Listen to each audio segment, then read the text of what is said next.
Get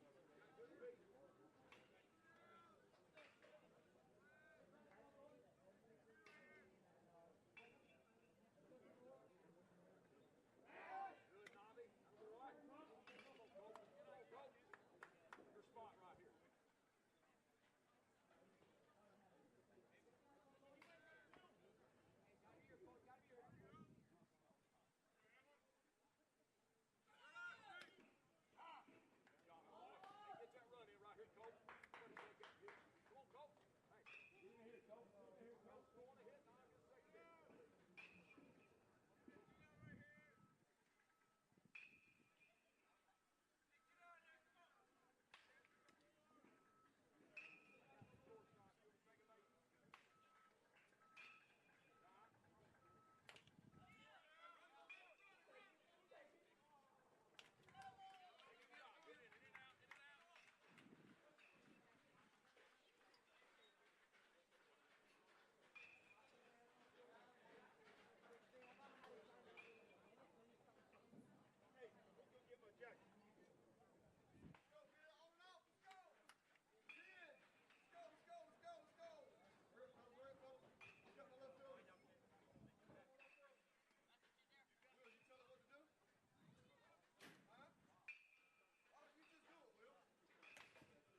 Check 1 2. Mic check 1 2. Check 1 2.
I got this, Caleb. Come on, kid. Oh, kid. Come on, kid.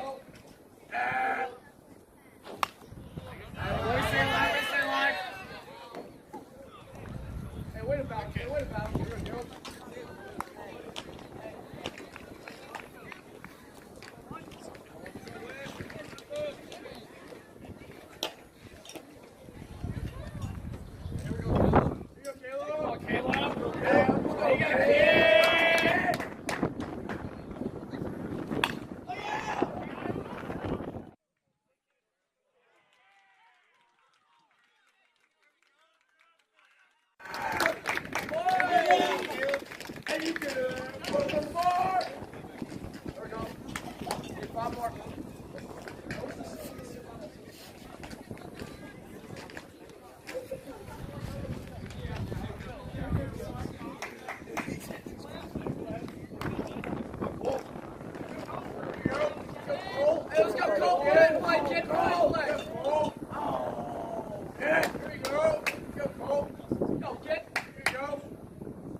Hey, get you one up there.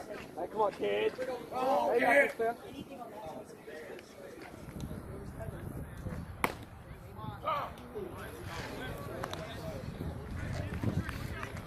Hey, one Here you on. go, Cole. You do. Here we go. Let's go, kid. Here you go, Cole. Let's go. There you go. Good cut, good cut.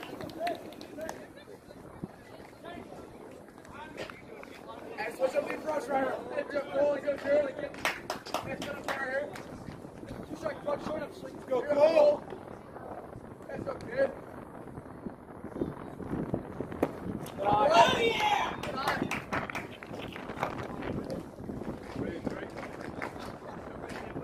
Let's go, Cole. There we go. Let's go, Cole. There you go. Let's go, Cole. There you go. Let's go, Cole. Get down there. Come on, Nate.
20. Let's go, kid.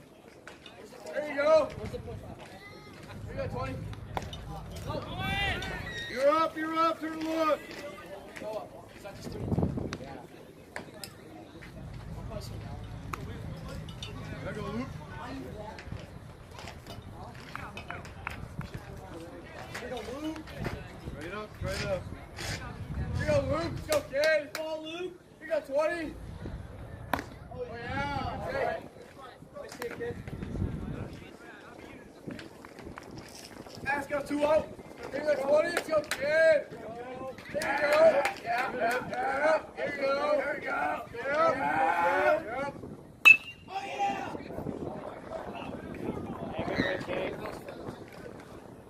Hey, nice swing, kid. Way to swing it, way to swing it. Hey, nice hat, kid. Nice hat. Here we go. Let's go, Luke. Let's go, Luke. Hey, swing it fair. There you go. Straighten up. Straighten up, kid. You got 20. Let's go, kid. There you go. Oh, yeah. Up on your back. Up on. There you go, Luke. Let's go, kid. Let's go, Luke. Let's go, kid. Come on, right here. Hey, get the check right here. There you go. Come on, Luke. Here you go, Luke. Let's go, kid. Luke. Shorten up. There you go. Let's go, Luke. There you go. Let's go, kid. There you go. What about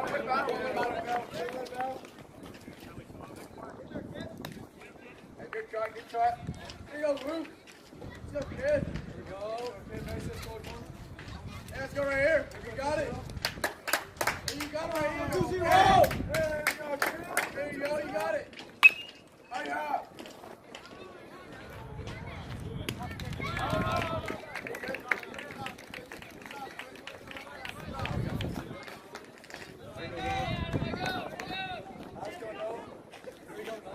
No! Hey, Mason scores.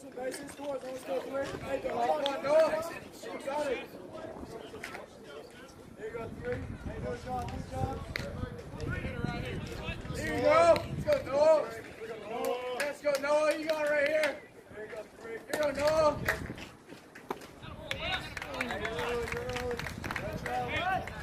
Go, Noah. Let's go, 3. Sit back. Here you go, Noah. Here you go, Noah. Hey, good job here, kid. Good job.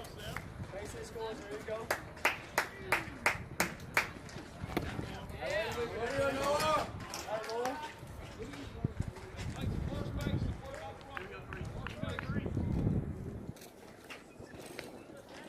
Let's go, Noah. Got it. Here you go, kid. Here you go, Noah. Get it. Hey, you're a pitch, kid. You're a pitch. Hey, Rick, come on here. Oh, yeah. Oh, yeah. That's 2. Come on, Noah. Hey. Here we go, bud.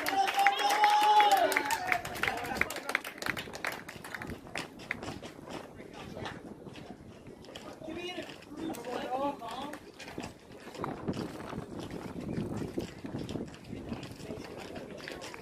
Come on, Noah. Hey, cruise, that goes, kid. Come on.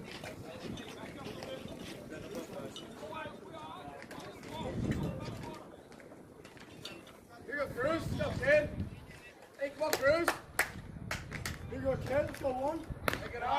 There you go. Here you go, Cruz. Let's go, Cruz. Here we go. Let's go, Cruz. Hey, come on, that Cruz. Come on, Cruz. Come on, that kid. Take it off.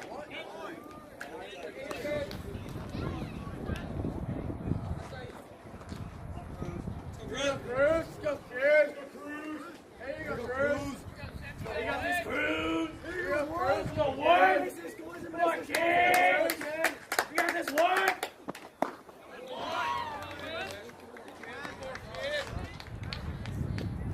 Hey, switch up the approach right here, Chet. Hey, 2-strike approach, 2-strike approach. Come on, Cruz, you got it right here. Come on, Cruz. Go, Cruz, you got it. Hey, come on, kid. You got it here, kid. You got it. 1. Hey, leave it up there. Go. Let's go, Cruz. Go, kid. Come on, one. Hey, You you got got this one. There you go. Come on.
Front of the PP room.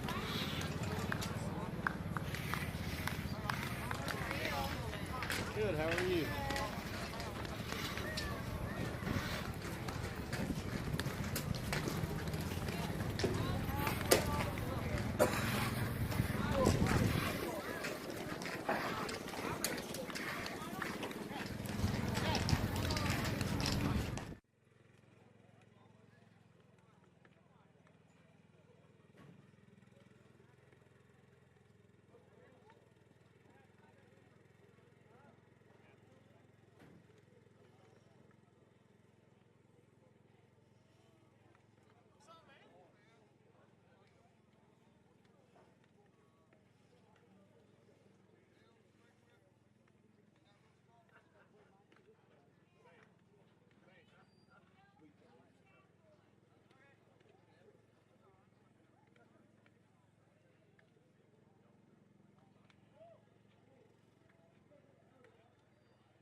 field of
with when Nick Alter and I were gone.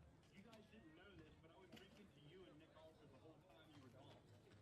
I love that. Wow. I'm on the way home, but I wanted to tell you, I didn't know if to do it or not, but there's a special woman my wife's on. Life with you, I don't know, ever since I've heard it, and it really rings me, and I don't know if you can play it or not. We're big fans of Kelsey Hart. I think we'll be able to do that. Because I tell you what, she's 10 years younger than me, but she went through a rough time in my life, went through a rough divorce, and she was the one that just kind of helped me through life. It's good to have a woman like that, right? You got it, buddy. When we do our shot tonight, you in Pennsylvania, us in Nashville, we will also toast her, okay? Thank you, sir. Love you, Doug. Love you guys. Love you. Love you, Nick.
you guys, but we're camped out here in Nashville. We have margarita on Friday. Can't wait to see you guys when you come into town.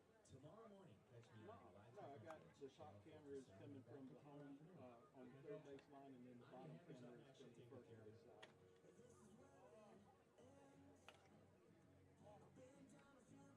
I'm not sure. It's not on either one of them. To the graphic.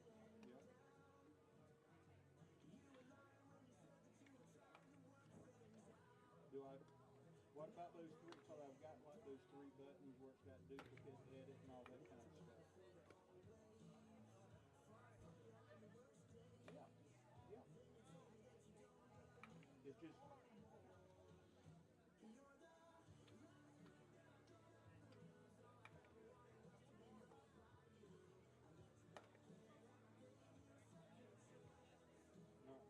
No, Blake's watching me do it, and it ain't. It's just putting a. It's just.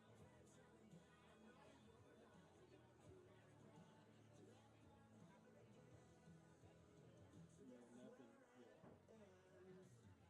No. Well, I mean, I can.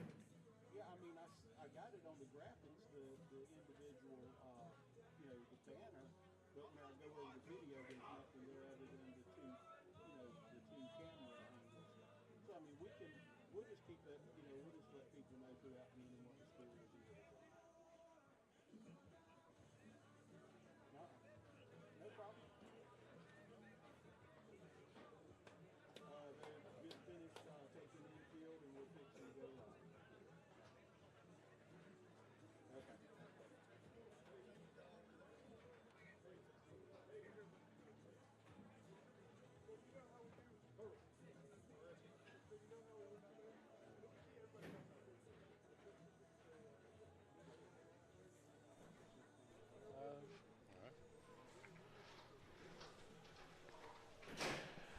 Good evening, everybody, and welcome to the ball fields here in Crestview at Crestview High School, where we're getting ready for some baseball action here on a Tuesday night. The Crestview Bulldogs coming in at 2-1, getting ready to take on the Navarre Raiders, who come in with a 1-1 record.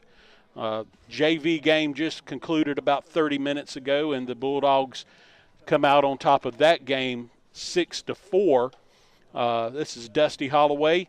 Tonight, Tim out of pocket, helping with the Laurel Hill Hobos baseball team tonight. He'll be joining us here toward the latter part of the game. But it's going to be myself and Blake Van going to be here beside me, helping keep things straight and running smoothly tonight. And Blake, ready for some baseball tonight? Absolutely. Got Cam McCord back on the mound a week after he did the home opener. Hoping for a better outing this time. He struggled. He was about 50% first pitch strikes last week. Definitely have to up that number this week. Navarre's always been a good baseball team, so if we can get around 70% first pitch strikes from Mr. McCord, the Bulldogs could be looking very good this evening. And like we said, Bulldogs coming in at 2-1 on the year. The two wins coming last week at Choctaw, and then what would have been Friday night at home against Pine Forest. The one loss, that opening game, like you mentioned, a week ago today to the hands of the Mosley Dolphins. So Crestview looking to improve to 3-1 tonight. Navarre coming in at 1-1. Lost their opening game 6-3 against Niceville, and then picked up the win late last week against Gulf Breeze, 1-0. Early in the season, not really a lot to know about Navarre, just looking at some stats. Through two games, having trouble really putting the bat on the ball so far.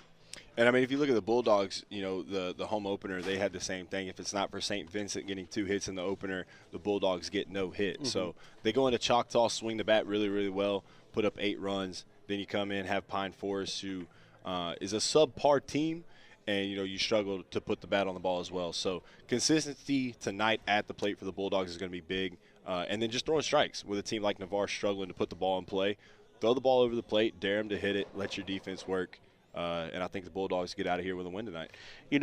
Looking at it from a football standpoint, you know, a lot of times in the early part of the season, you always hear the analogy that it's the defense that's always seems to be a little bit farther along early in the season, and then the offense progresses throughout the year and catches up and kind of hits their stride. With the baseball side, is that still kind of the same analogy as far as getting in the box, putting the bat on the ball and getting some hits and getting those runs going? I would say it is. You know, it's one thing you can take as many reps in the cage as you want. You can face BP in the cage as much as you want. There's nothing that simulates live pitching other than live pitching. So it is one of those things early in the season. It's tough. You're getting, you know, used to live pitching and everything. And it's definitely something that as you see it more, you get more comfortable. And the season goes on, you'll see those numbers slowly start to creep up. Gotcha. So we are just a few minutes away. The coaches are out at home plate, and we'll be ready here in just a second. I think we're going to have player introductions and the national anthem. If you're watching us on YouTube, you can, I believe, go to the Facebook page. I think for WAAZ, there might be a place there where you can share the fact that we are on YouTube tonight. We are also live on the radio at 104.7, the Good Country. Chris should be back there picking us up now and putting that out over the airwaves on the blowtorch. And ready to just about get this game started. And before we do, let's go ahead and we're going to try out these spots here, and let's go ahead and give Okaloosa Gas a little love. I've been around long enough to not be shocked by anything anymore. But this, well, this takes the cake. 38%. That's all. Only 38% of your electricity actually makes it to your home. Just think about how much is wasted.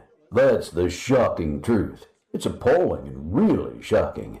Find out more at okaloosagas.com/truth. It really is shocking.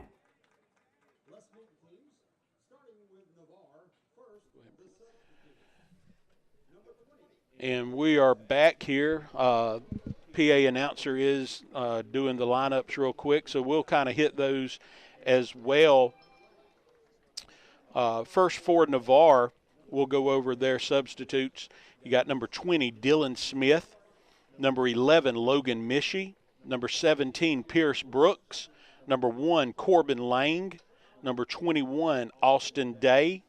Number 10, Gabe Mitchell. And number 16, Preston Barnett.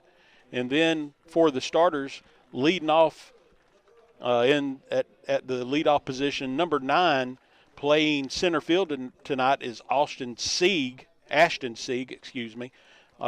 number in the second spot. Number 12, that is Ryan Kagan, and Ryan's going to be playing shortstop tonight. Batting third, number 4, Cole Crocker, and he is going to be playing third base. Batting fourth, number 5, Ace DeMotts, and Ace is going to be playing first base. In the 5-hole, number 15, Logan Hand. Logan Hand's going to be behind the mount or behind the plate. Uh-oh, I just went like dead. There I am. Hand's going to be catching tonight. Batting 6, number 7, playing, he actually is going to be your designated hitter tonight. That's Lane Casper. Number 6, batting in the 7-hole, that's Michael Jackson. He's going to be playing right field. Number 8, Chase Lubbert, going to be playing left field, batting 8th. And then batting 9th,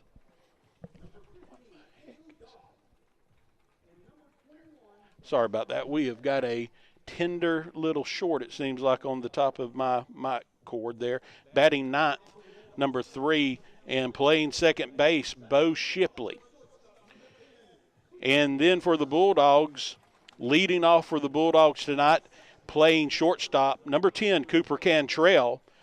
Batting in the second spot, number 25, playing right field, Connor Rife. Number 24, Anthony St. Vincent, playing third base, batting third. In the 4-hole, number 19, Maddox Reeves. Maddox going to be playing first base tonight. On the pitcher, number 13, Cam McCord. Batting 6, number 17, and playing second base, Jace Jernigan. And number 23, Caleb, help me out, Blake. I call him Campo. Campo. I'm going to try that last name. Caleb Campo. Caleb's going to be playing center field, batting 7th. Number 16, Hayden Graham, playing left field, batting 8th. And batting 9th, and number 3, and your catcher tonight, Nathan Nocher. And at this time, we will have the national anthem.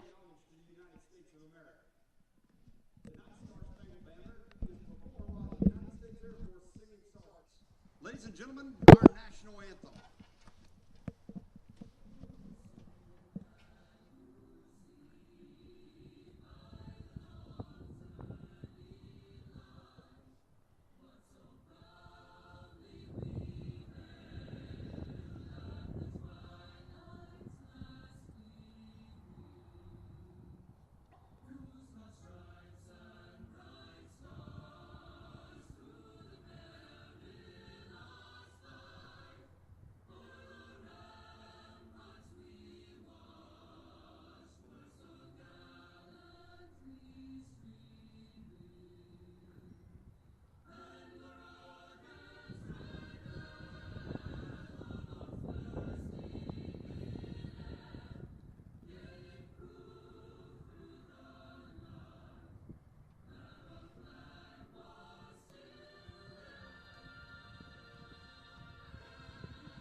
Beautiful rendition of the national anthem there tonight to get us started off. That is a bad line right there. Bulldogs take the field defensively, and we are just about ready to get this game started here. Calling for a 7 o'clock start time, and we're 7:07, so just a tad bit behind, but not too bad.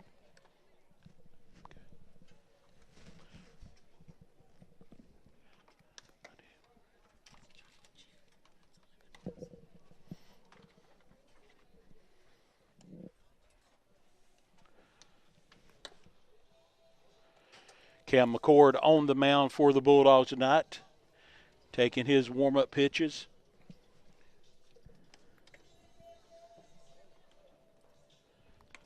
And leading off for the Navarre Raiders tonight is going to be, like we said, going to be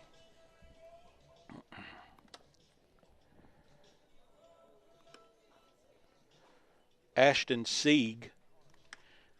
Ashton looks like he is a lefty.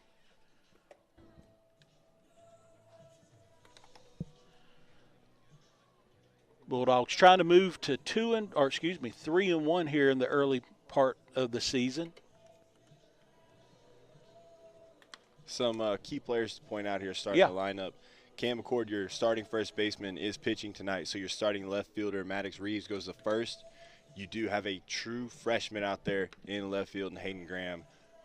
Big kid, strong kid. Be interesting to see how he does tonight. Yeah. Nocher takes it down to second base. Infielders come in. One more little pep talk at the mound, and we are ready to get this game started. Leading off from the left-hand side of the plate, number 9, Sieg.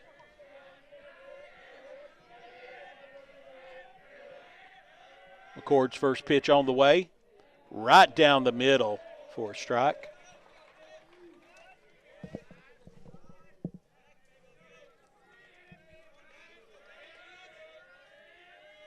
Second pitch comes again with a fastball, and this time just a little bit outside.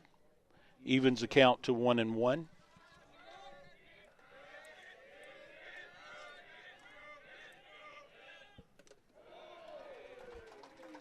Little foul tip for a strike.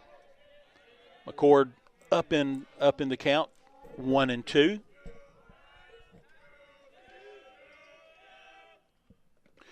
Went with a little change up there and in the dirt. Maybe trying to get Sieg to chase a little junk and get an early strikeout.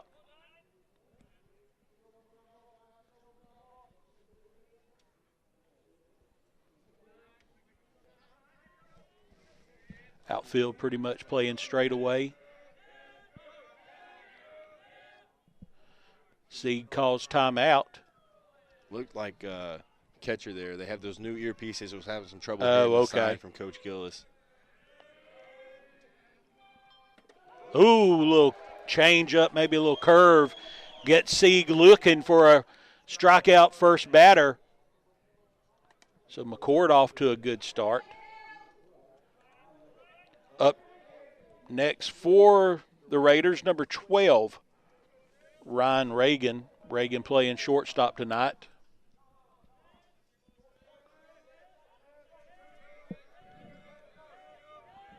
McCord's pitch, a little high, ball one.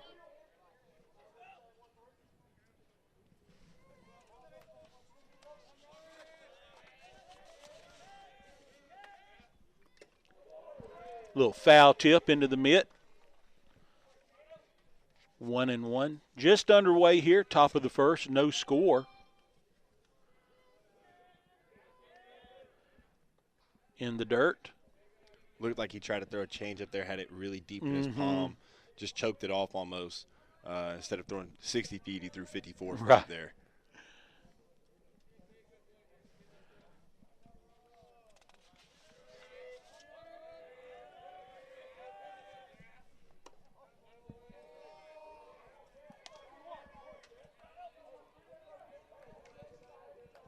McCord with that strikeout of Sieg to start the game gives him 6 strikeouts early on here in the year. Little pop fly. St. Vincent coming over in foul territory here on the third base side for the easy out. So 2 up, 2 down early on here for the Bulldogs. And if you're Navarro right there, you got to have a better approach. You know, you get a hitter's count, 3-1 count, more than likely going to get a fastball. He got one. It was just under it. You got to stay on top of that ball, get it out in the gap early in the game. You know, you got to get guys on base. Kyle Crocker up to bat, number 4. Kyle playing third base tonight for the Raiders. Takes in first pitch for a ball. McCord a little high that time to the backstop.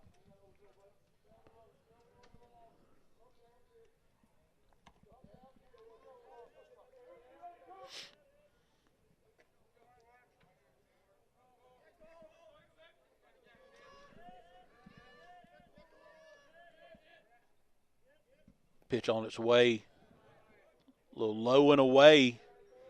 I'm not going to lie there. It looked pretty good. I think the catcher might have cost a strike right there. Didn't catch the ball. If we're able to squeeze that, I think we're getting strike one there. 3-0 count here, so look to see if batter's going to be looking for take a pitch, and he does right down the middle. 3-1 count. Still a batter's count here. Can be a little selective. A little high pop up toward the first base side, and first baseman there kind of overplays it. On any of these infield pop-ups, you're going to have a lot of spin coming off the bat. Maddox just overruns it there. Really got to break down, wait till it gets to the top of its apex, and then that's when you can start moving out on the ball. He just overran it there. But we do have a 3-2 count here. See if Cam can make something happen. Pitch on the way, fouled back.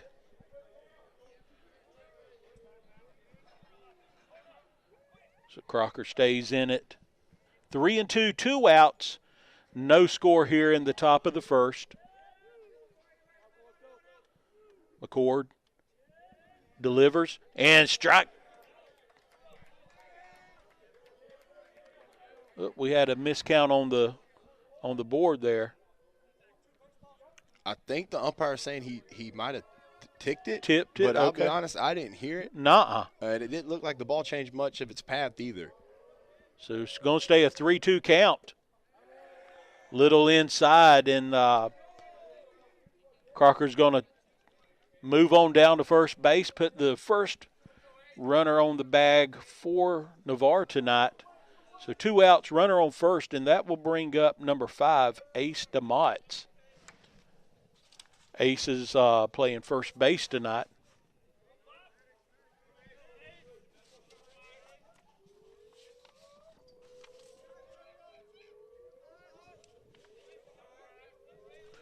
Ace in 6 plate appearances has yet to record a hit.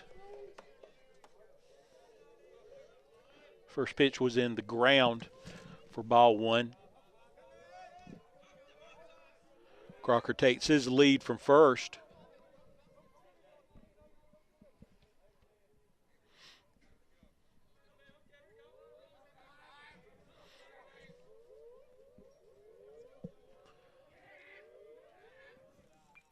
Fouled back. Evens the count at 1-1. You know, to that previous hitter, you had a chance to get out of the inning and you gift him a freebie, you get a guy on base. Be interesting to see here if that comes back to hurt the Bulldogs in this inning. Pitch right down the middle, fastball for a strike. Moves the count to 1-2 for DeMotts. Crocker on first. Wouldn't expect to really see him go here. Oh, there he goes. I say it, and there he goes. Nocher with a throw down, and Crocker gets into second. So give Crocker a steal and gets down into second base. So he gets in scoring position with DeMott looking at a 2-2 count here. Noach right there, caught on his heels, didn't really get any of his body into the throw, threw it all arm, and never really had a shot there at second base to throw the runner out.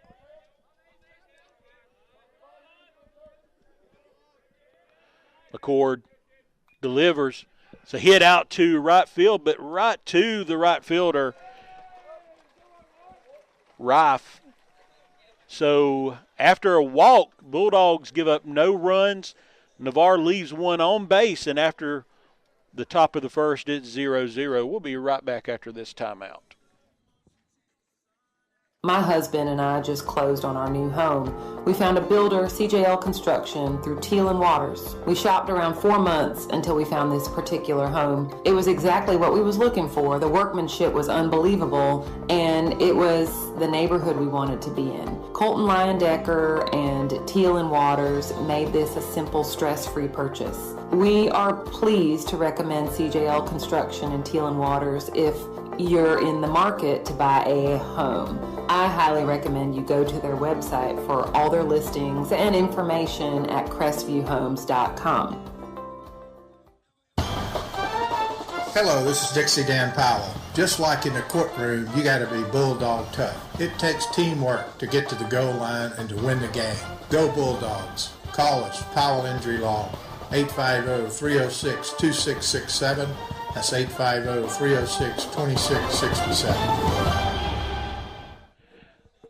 We're back here in Crestview, moving to the bottom of the first.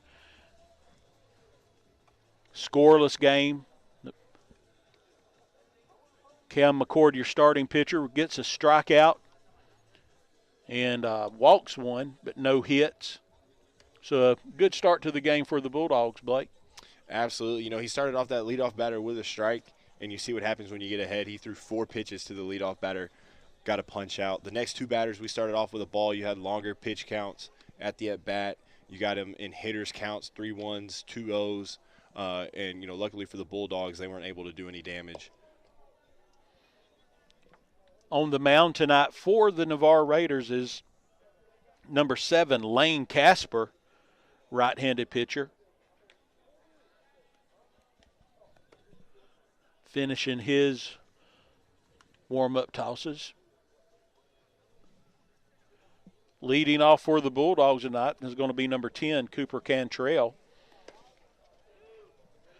Cooper coming in batting 125, so off to kind of a slow start for the year. Off to a slow start, but he does what a good leadoff does. He has long AB, sees a lot of pitches, lets the guys behind him see a lot of pitches. But with a leadoff, you want him to get on base and let the 2, 3, 4 kind of move him around and, get some momentum going in that first inning. So it is important that he gets on base to kind of get this carousel of bats going. At Choctaw, he was able to do that, and we saw what the score was at Choctaw. So yeah. Big key to the Bulldogs offense here tonight. Pitch on its way. Cantrell, first pitch swinging for a strike.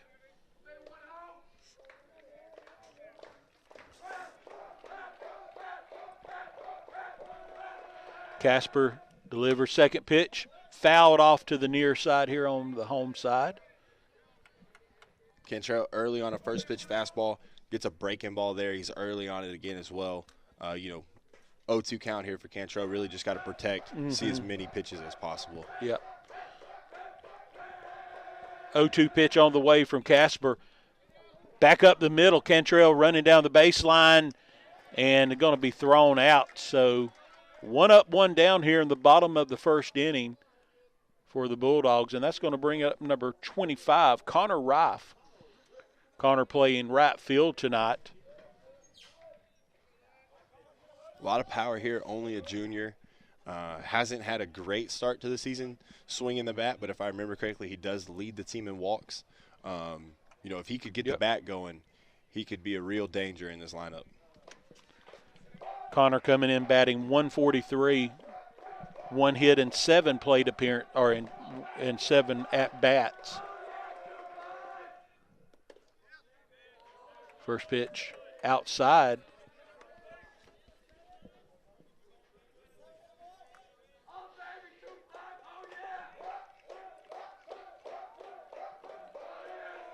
Casper delivers fastball, and that's going to be sharply hit and overplayed by the right fielder, and that's going to go to the wall. And Rife can fly.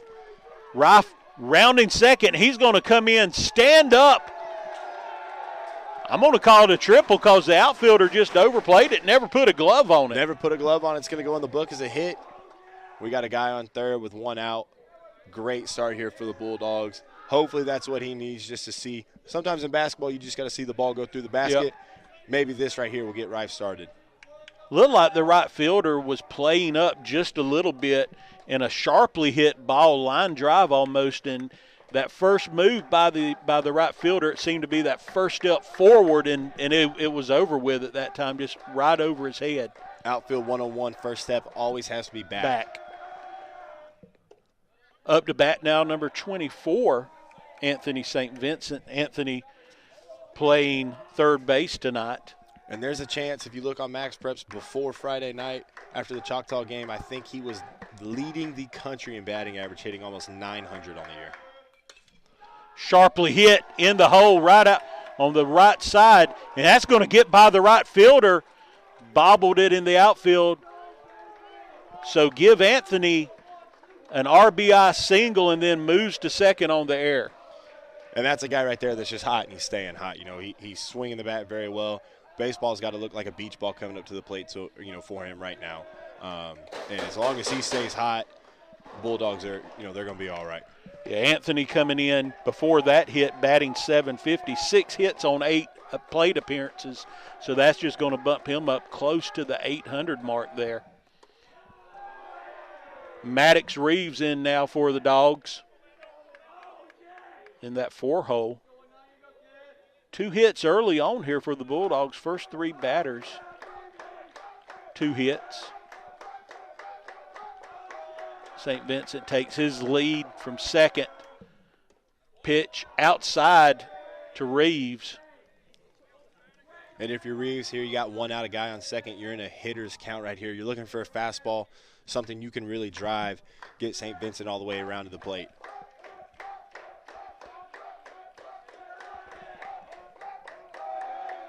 Casper delivers, swing and a miss. Good cut that time by Maddox. Took a really big cut there, ended up being late. Coach Gills was just telling him, you got to shorten up that swing. Just put the ball in play. Good things happen, as you can see for the last two hitters when you put the ball in play. 2-1 count for Casper. Reeves takes it back to center. Going to be a fly ball catch made by the center fielder, so that's going to bring two outs now. St. Vincent stays on second base. Center fielder doing the same thing the right fielder did. It looked like on the first step he took in, St. Vincent got off the bag thinking the center fielder might have been beat. Great recovery by him. St. Vincent unable to tag on that play. Cam McCord, first pitch swinging.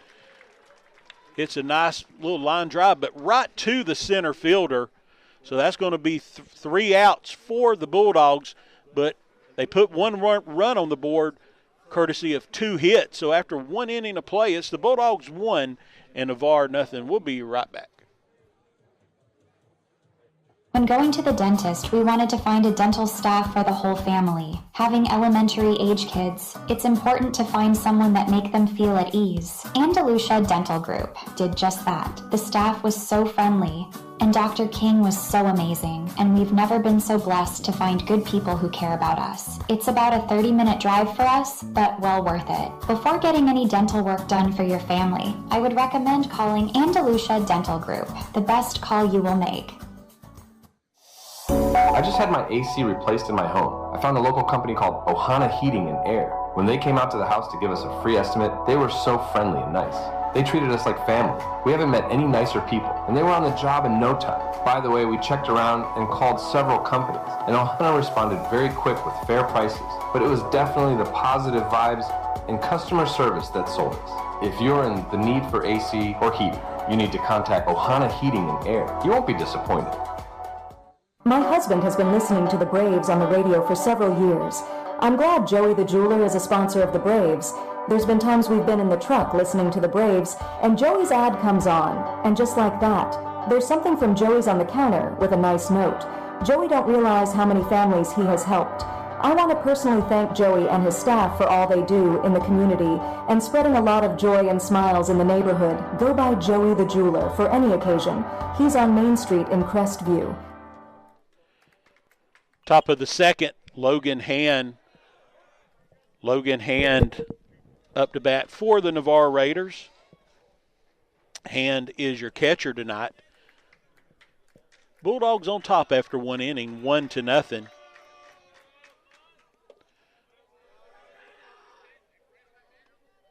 McCord's pitch low, evens the count at 1-1.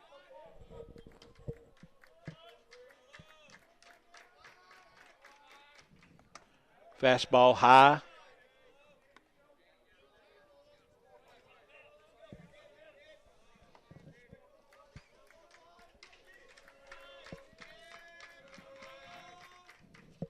In the dirt again. Looks like he's just trying to overthrow that fastball, really power it in there. You got to just trust your stuff. Your arm is your arm.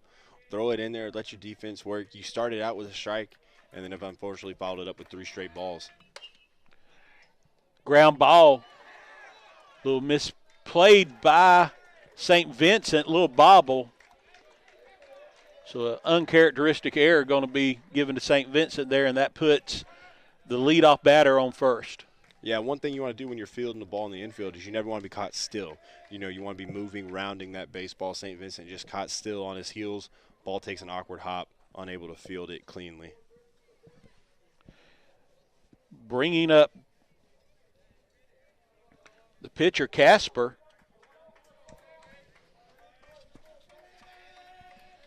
Casper coming in 4 plate appearances. 5. Walked 1 time. And is yet to get on base. Trying to maybe do a little bunt to move the runner over from first, but it goes foul.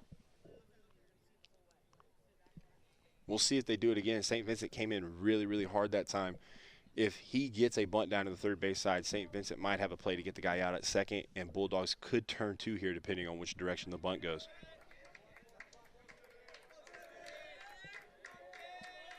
Hand takes his lead from first.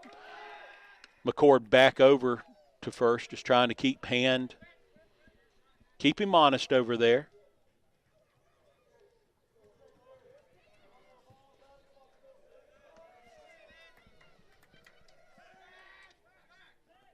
Goes back over to first.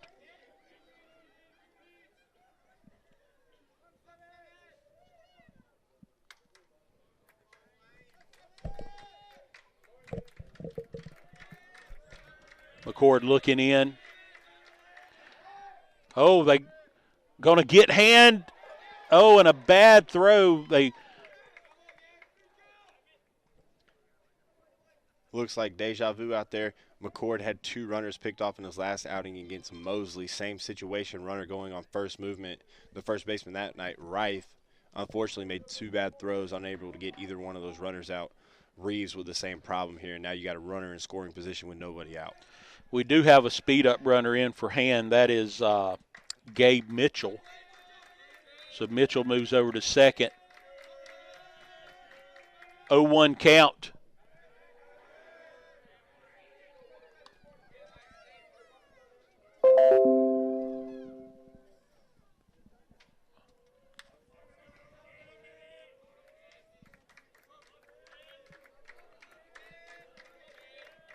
One count for McCord.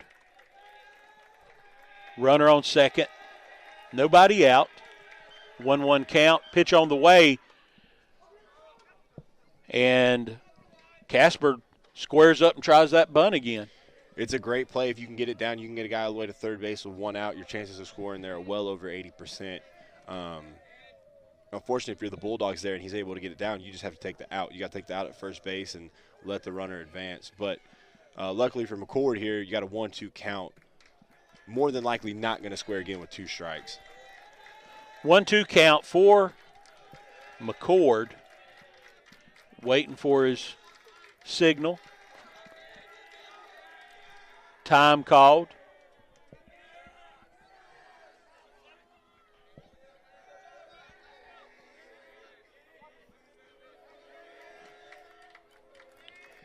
McCord looks back down to Nocher.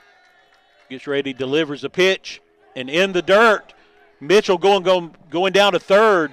Nocher's throw not quite in time, so Mitchell gets over to third base and is 90 feet away from tying this ball game up. And you don't have to be a fast runner to be a good runner on the bases. Right there it looks like he got a down ball, dirt ball read is what we call it.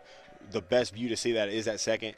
He saw it down in the dirt and was already breaking for third before Turtle had even blocked the ball behind the plate.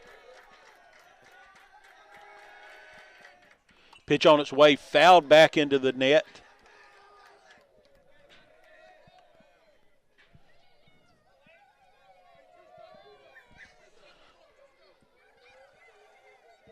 So Casper stays alive with a 2-2 count.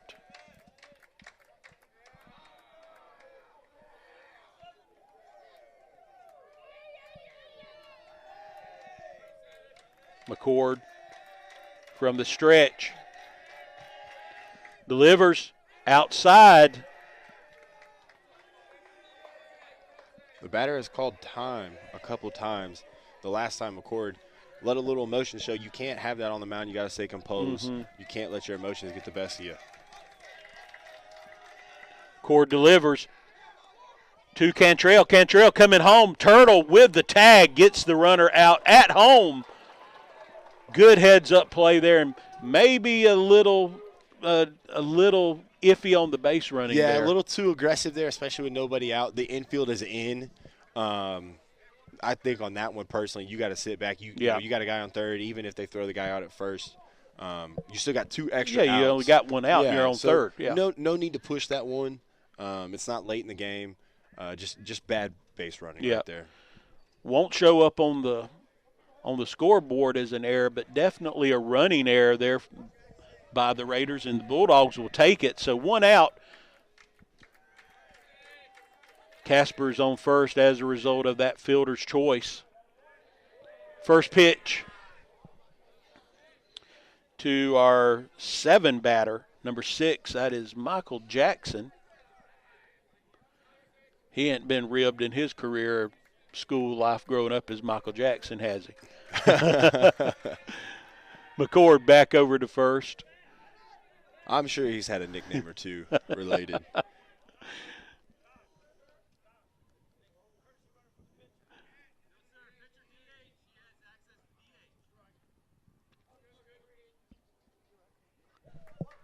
So right there you had the third base coach. He was wanting to get a speed up for his pitcher at first base. The pitcher is on the lineup card, as he's also going to DH whenever he's done pitching. So so you can't have that speed up runner. Field umpire saying right there, if he's going to DH later in the game, you can't have the speed up. They'll leave the pitcher on at first base.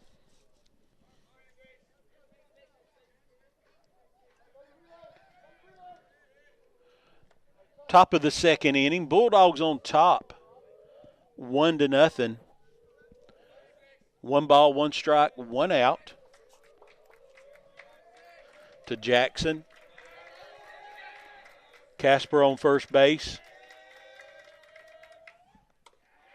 Pitch is high.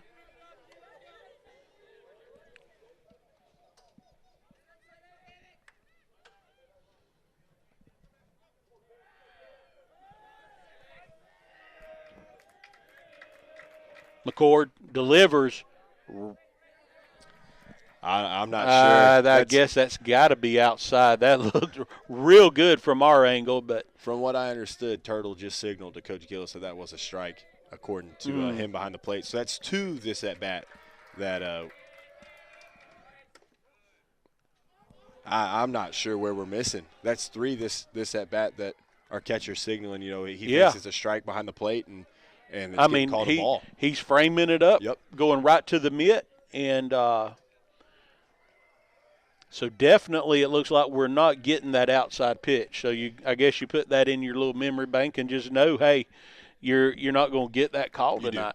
And it's he's giving the outside to righties. It might just be lefties. So if you're McCord, you use that to your advantage when you're batting as well, being a left-handed hitter. Just, kind of keep that in your back pocket.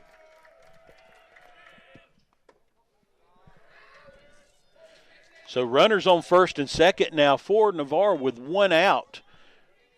Batter is number 8, Chase Lubert.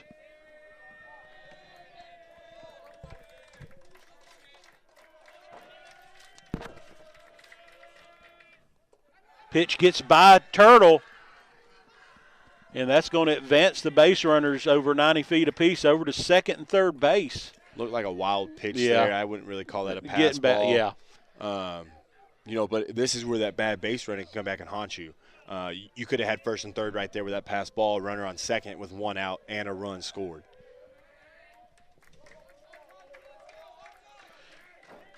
Lubert stands in. 2 balls, no strikes. McCord right down the middle.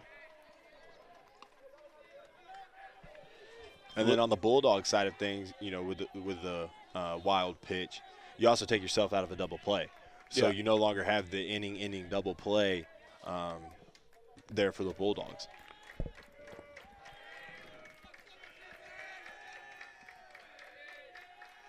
McCord's pitch, swing and a miss by Lubert. Evens the count up at 2-2. As a hitter here with 1 out, infield in, all you really need to do is almost 2-strike approach it, choke up on the bat, put the ball in play, and take what the defense is giving you. Swing and a miss, strikeout, big strikeout there for McCord with runners on second and third. So 2 outs now for the Raiders. 2 outs, chance to get out of this with no damage. Strike 2 there for McCord was a fastball up, was unable to get his hands above it. He went back to it again for strike 3. Same result, batter's hands underneath the ball, and he has the second strikeout of the game. Bo Shipley in the 9-hole, little check swing, going to be called for a strike. I'll be honest with you, even if it wasn't called for a check swing strike, I think it was a good pitch and it should have been called a strike anyway. Yeah. Shipley coming in, 500, 2 of 4 for the year. That pitch is high. Evens the count at 1-1. So McCord has faced 9 hitters. One thing we talked about in the beginning of the game was getting ahead, getting that first pitch strike. After going through the lineup one time, he's only gotten a first pitch strike 4 times. So wow. When he goes back through that second time, something he's really going to have to work on. On the way pitch, and that's looked like maybe a little change up that time. He's a 4-pitch guy, fastball, changeup, slider, curveball. So, and talking to him, he says he can throw any pitch in any count with confidence, which is what you want on the mound from your number 1 guy. 1-2 count for McCord. Delivers, swing and a miss. So the Bulldogs find themselves in trouble early, but then find a way to get out of it. And after 1.5 innings of play, it's the Bulldogs 1, Raiders nothing. We'll be right back. I've been around long enough to not be shocked by anything anymore. But this, well, this takes the cake. 38%. That's all. Only 38% of your electricity actually makes it to your home. Just think about how much is wasted. That's the shocking truth. It's appalling and really shocking. Find out more at okaloosagas.com/truth. It really is shocking. My husband and I just closed on our new home. We found a builder, CJL Construction, through Teal and Waters. We shopped around 4 months until we found this particular home. It was exactly what we was looking for. The workmanship was unbelievable, and it was the neighborhood we wanted to be in. Colton Leyendecker and Teal and Waters made this a simple, stress-free purchase. We are pleased to recommend CJL Construction and Teal and Waters if you're in the market to buy a home. I highly recommend you go to their website for all their listings and information at crestvviewhomes.com. Hello, this is Dixie Dan Powell. Just like in the courtroom, you got to be bulldog tough. It takes teamwork to get to the goal line and to win the game. Go Bulldogs. Call us, Powell Injury Law, 850-306-2667. That's 850-306-2667. We're back here in Crestview. Bulldogs on top, 1-0 as we go to the bottom of the second inning. Leading off here in the bottom of the second, going to be Jace Jernigan. Then you got Caleb Campo, Hayden Graham, and if we get to the fourth batter there, it's going to be old Turtle. Busy night here at Crestview. You got the Bulldogs baseball team going right now, and across the way to our on the other side of the football practice field, you got the lady Bulldogs softball team playing tonight. So a busy night here in Crestview.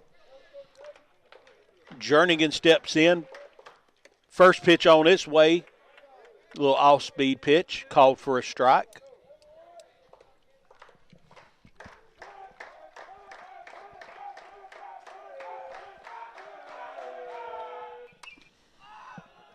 Jernigan pops it up and is going to go out of play on the first base side.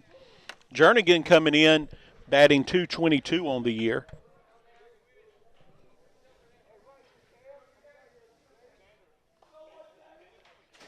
So Casper for Navarre has faced 6 batters so far. He started 4 of the 6 out with something off-speed, whether it's changeup or curveball. So if I'm a Crestview hitter and I'm going up to the plate, I'm looking for something off-speed to start the at-bat. Yep. Casper brings the heat that time high, and Jernigan goes after it. So record a strikeout for Jasper. 1 out for the Dogs as number 23, Caleb Campo, comes to the plate. Caleb playing center field tonight.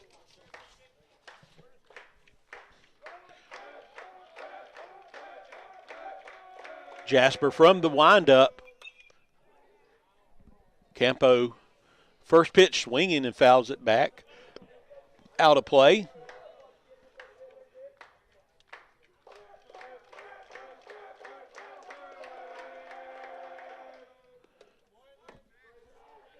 Jasper comes with the fastball.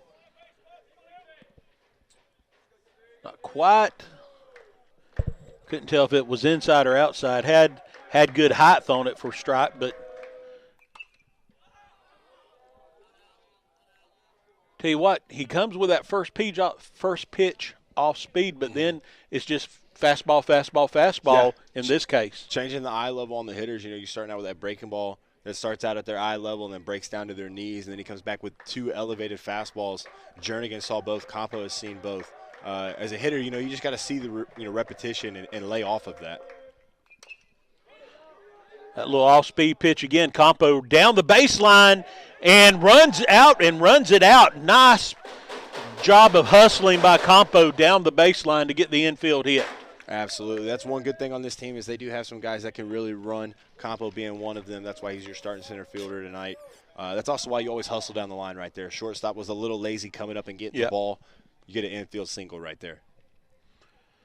So the Bulldogs put a man on first who's got, like you just said, got some speed. So Campo takes his lead into bat now. Number 16, Hayden Graham. First pitch of fastball, and Graham, big cut. Looked a little anxious there very early. Freshman with a lot of power, a lot of pop in his bat. Very excited to see how his career is going to go here over the next 4 years.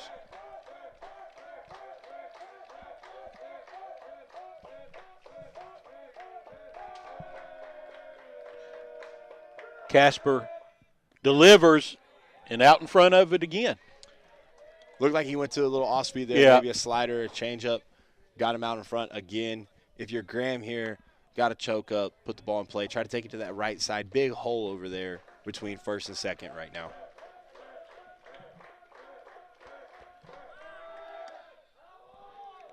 Campo goes back to first.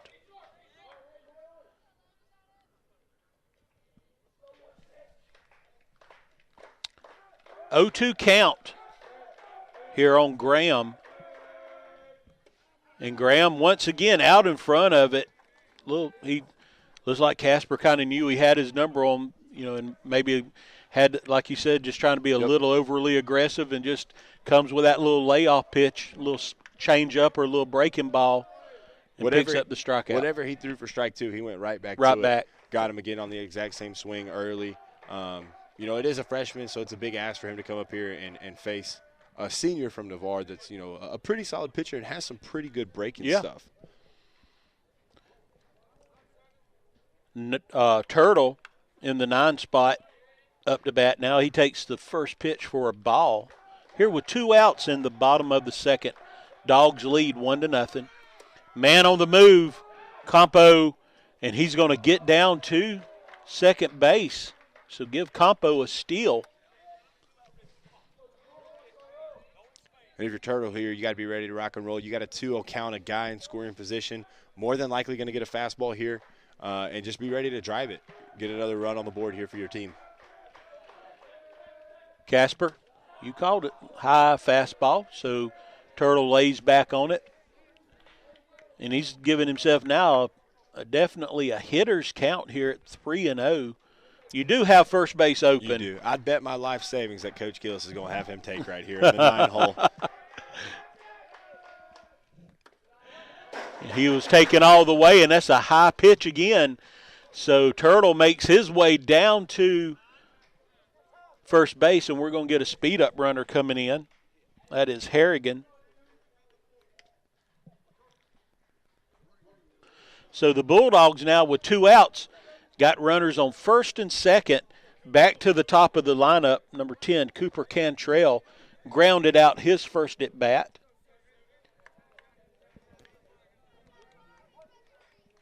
If I'm Cantrell here, I'm sitting at the plate on off speed this first pitch.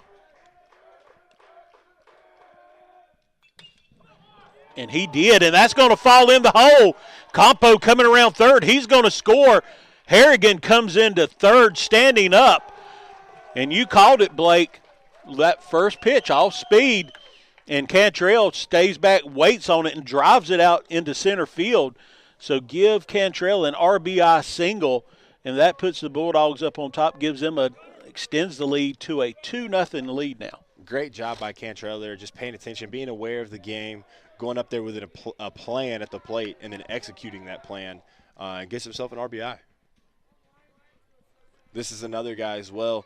After giving up a hit on a first pitch breaker, I would expect a fastball here if you're Rife. Rife steps in. Right to the second baseman who come over. Rife hit it right up the middle. Good job of getting over, making the play by the second baseman. So that ends the inning, but not before the Bulldogs put a couple of hits on the board and another run. So after 2 innings, it's the Bulldogs 2, the Raiders nothing. We'll be right back.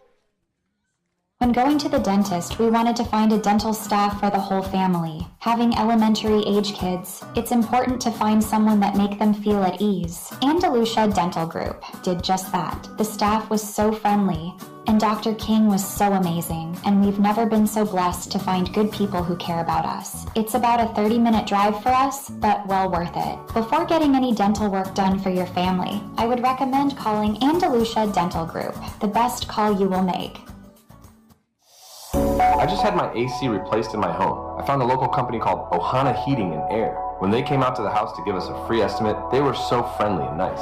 They treated us like family. We haven't met any nicer people, and they were on the job in no time. By the way, we checked around and called several companies, and Ohana responded very quick with fair prices. But it was definitely the positive vibes and customer service that sold us. If you're in the need for AC or heating, you need to contact Ohana Heating and Air. You won't be disappointed. My husband has been listening to the Braves on the radio for several years. I'm glad Joey the Jeweler is a sponsor of the Braves. There's been times we've been in the truck listening to the Braves, and Joey's ad comes on, and just like that, there's something from Joey's on the counter with a nice note. Joey don't realize how many families he has helped. I want to personally thank Joey and his staff for all they do in the community and spreading a lot of joy and smiles in the neighborhood. Go by Joey the Jeweler for any occasion. He's on Main Street in Crestview.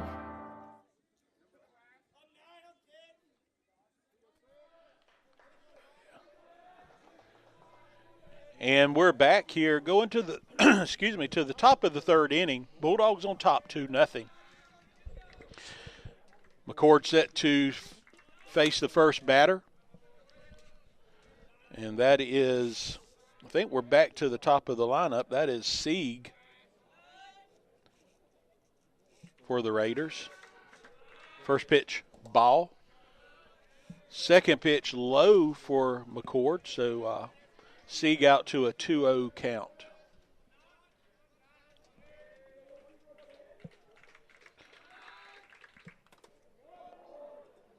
Sieg fouls it off the face mask of Turtle. Brings the count back to 2-1 now. McCord only throwing first pitch strikes at a 40% rate right now. Good teams are really going to make you pay for that.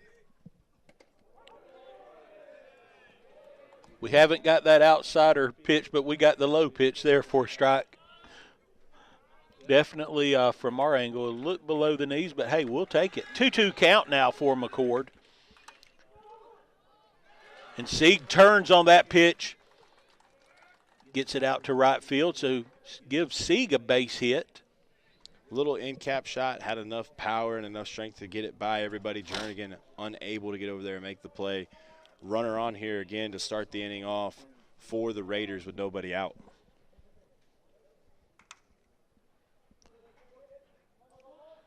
Reagan, number 12, steps in for the Raiders. Sieg takes his lead. Not a very big lead by Sieg, maybe 2 or 3 steps off of first. Maybe looking to play a little small ball here, don't want to get picked off, but willing to give up an out on the bunt to move the runner to second base, bring up the 3 and 4 hitters. And like I said, Reagan squaring up from the get-go. And maybe expecting that McCord makes a little throw over to first just to keep Sieg honest over there. Ooh, that was almost a very nice bunt that time by Reagan. Had some nice spin on it, but just enough spin that it goes out of play, foul. If that stays fair, they both might be on. They're both on, and we're looking at nobody out first and second and a bunt for a hit right there. Luckily for the Bulldogs, though, that one goes foul.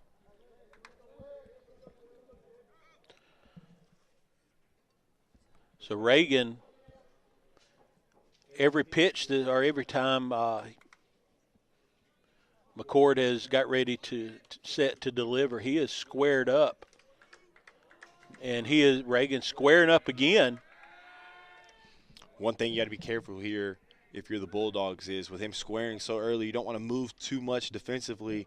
You open yourself up to a slash play where the hitter's going to fake the bunt, pull it back, and swing away. So just got to be careful. Don't move too early.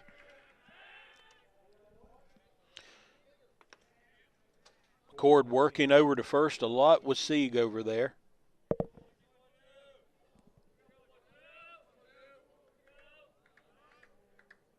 Reagan squares, stays squared, gets the bunt down, and that is St. Vincent. Oh, and St. Vincent's throw over to first is bobbled by Maddox Reeves, so everybody's safe. And runners at first and second with no outs for the Raiders. Maddox, like a receiver there in football, trying to run without the ball, pulled his head up looking to find the runner at second base, possibly throw him out at third, and hadn't secured the ball yet. Just takes his eye off of it and drops it. And a break for the Raiders there as they got guys on first and second and nobody out. Number 4, Crocker steps in. Nobody out. Runners at first and second. Bulldogs lead 2-0, but Navarre might have a little something cooking here. And Crocker gets a shot into the outfield. Sieg going to come around, and he will score. It's an overthrow into the dugout. So the runners move over, and actually the runner that was going to third, they're going to go ahead and award him home, and then Crocker moves on over to third base. So all of a sudden, we're looking at a 2-2 tie now. 2-2, guy on third, nobody out still for the Raiders. Graham there in the left field, fielded it cleanly, has a good strong arm, good throw on the power-wise. Just, you got to hit your cutoff man there.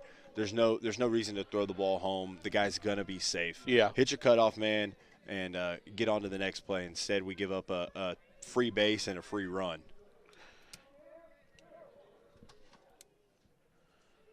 So give Crocker an RBI.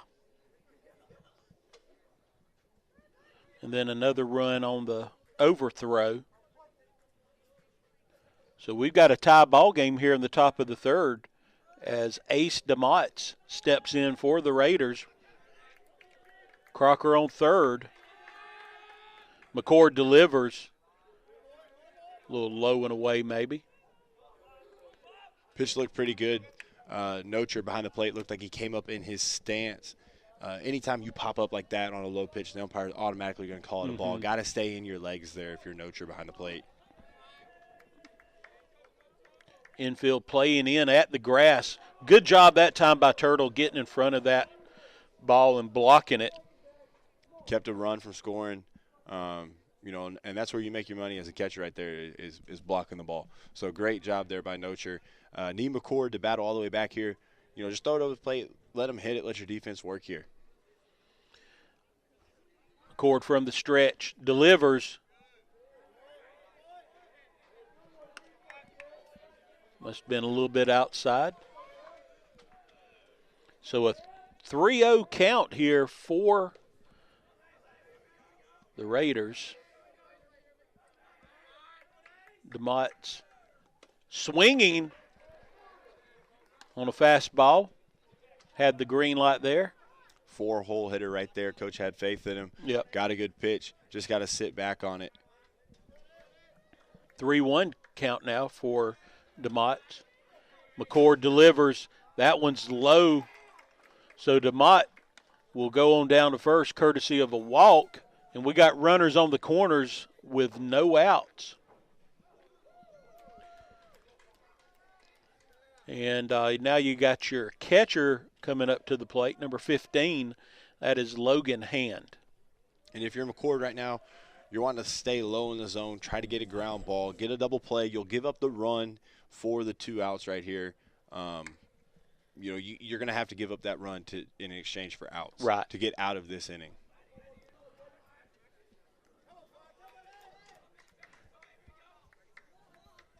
Hand steps in. McCord, first pitch. little off speed, and Hand out in front of that. Swing and a miss. So McCord out to a quick 0-1 count here.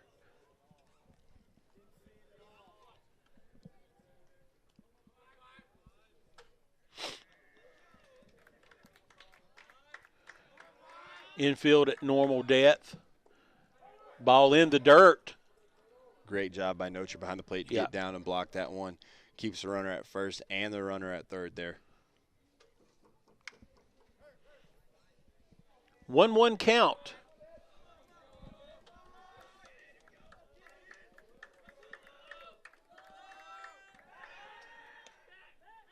DeMott's back over to first.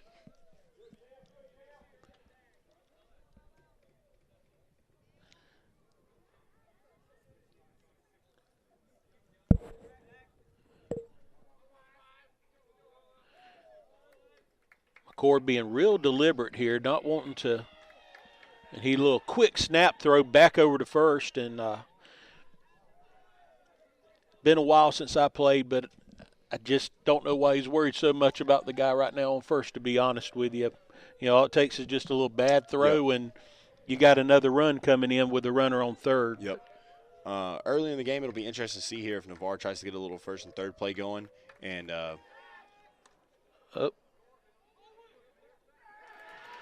so right there, as I was just saying, first and third play, guy on first going on first movement from McCord. If you notice, he kind of got between first and second and just stopped. Yeah. Wanting Maddox there at first to do something with especially the ball. Especially with no outs. Yep, Yeah. Try to get the runner from third, try to steal a run there. Good job by the Bulldogs to just not panic, let him take the base. You know, don't start a snowball fight. And we'll live to see another day. So with runners now at second and third and no outs, 1-1 count for Hand.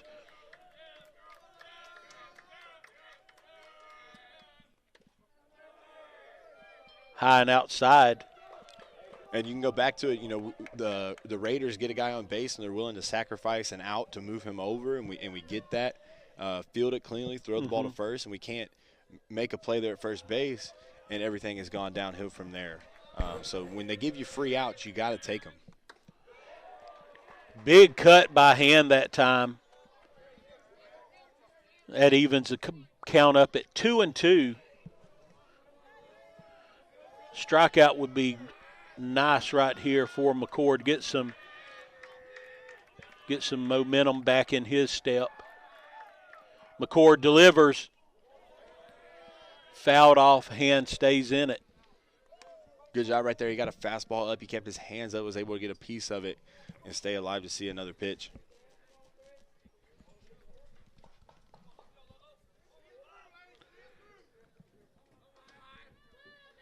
Crocker on third. DeMott's on second. Off-speed pitch. And Hand does a good job battling. Puts some barrel on the ball and stays alive. If my count is correct, he's looking at either the 6th or 7th pitch of this at-bat, which is what you want with 2 strikes and guys in scoring position. Have a long at-bat, drive his pitch count up. Hopefully you can get something to handle. McCord delivers. And that is a high, probably going to score a run to the left fielder. Left fielder going to just hit his cutoff man. So that will bring in Crocker. So a 1-out sacrifice fly by Hand. Nice at bat by Hand. Gets the RBI sacrifice fly, and it puts the Raiders on top 3-2. DeMott still down at second base, and this is going to bring up Casper, the pitcher, now. 3 runs here in this third inning for the Raiders, only one of them being earned. You can't give up free runs to good teams. It's never going to turn out good for you. Off-speed pitch by Casper, swinging right to the center fielder. And DeMott's that time had got about a third of the way down the line and has to make his way back to second. So the Bulldogs now trying to find a way to get out of this inning with the minimum damage as possible. 2 outs, runner on second. And coming up to bat is your right fielder, number 6, Michael Jackson. You got a chance here to stop the bleeding, which you really need right now if you're the Bulldogs. Got to get this guy out, get back in the dugout, get the bats going again. McCord's first pitch. Fouled off down the third base side. Fastball up and in. Jackson not able to get to it. Got jammed really, really late down on the hands of the bat. Got ahead. Something he hasn't done a lot this game or this inning. Has to win this at bat right here.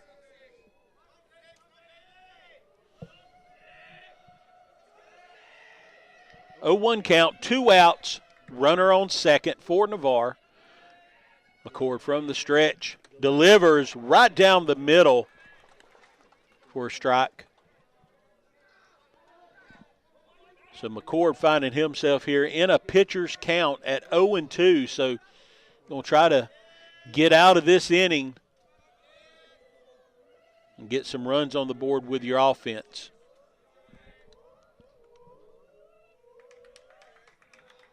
McCord steps away.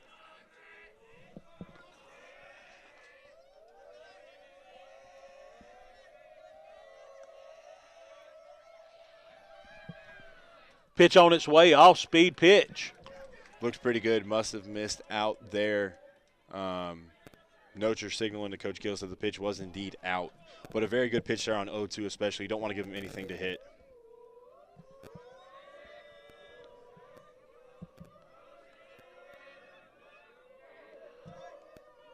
McCord comes set.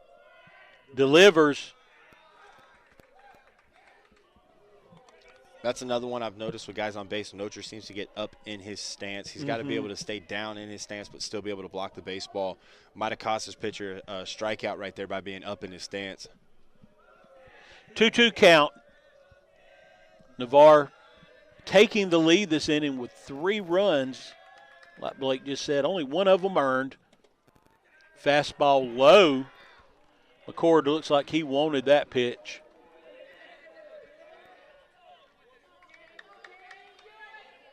Drew McCord right here, you got a chance to win the battle, 3-2 count. You know, fastball more than likely coming here. You got a chance to just throw a strike, throw it by him, and get in the dugout. Fastball looking, and that's going to give him another K for the night. McCord gets out of the inning, but not until Navarre puts 3 on the board. 3 runs, 2 hits for the Raiders. 2 runs, 4 hits for the Bulldogs. And after 2.5 innings of play, it's the Raiders 3, Bulldogs 2. We'll be right back. I've been around long enough to not be shocked by anything anymore. But this, well, this takes the cake. 38%.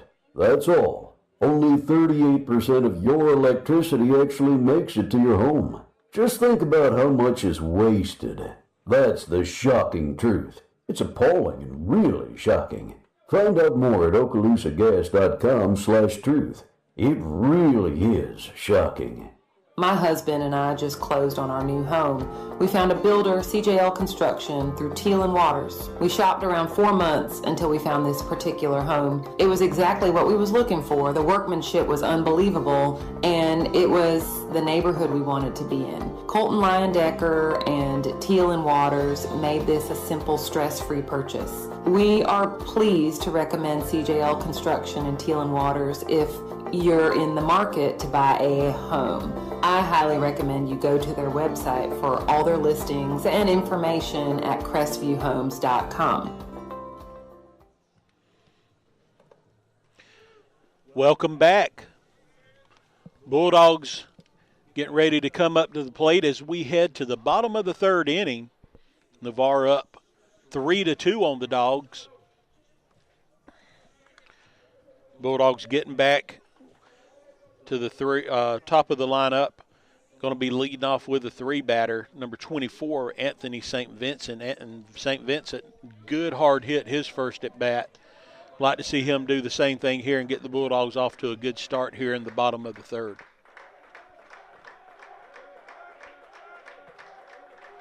Casper looks in. First pitch in the dirt.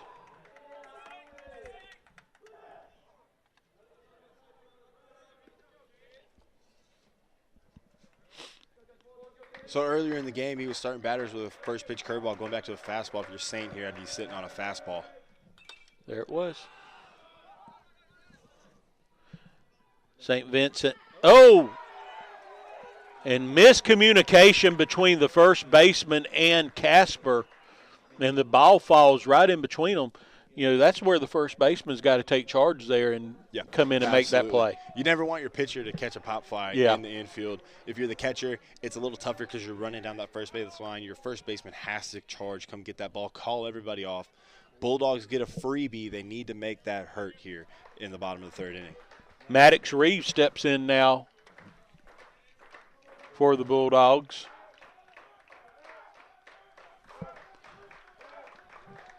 St. Vincent takes his lead from first.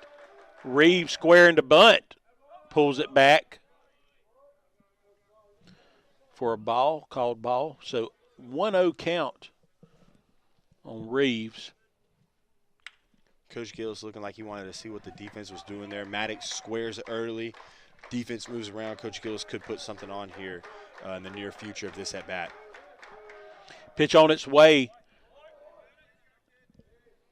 And Reeves takes it all the way for a 2-0 count. And, you know, that hit by St. Vincent, not pretty, but it does go for a hit and just bumps that. Whenever you got everything going your way early on, that's what helps that 800-plus batting average stay there. And it, like you said, it goes down in the book as a ringing single. Nobody knows how far it went. They don't know that it only went about 30 feet down the line. So,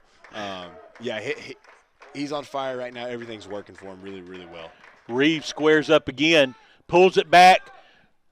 St. Vincent, they had a little something going on, and ball not in place, so St. Vincent gets tagged out on the steal at second.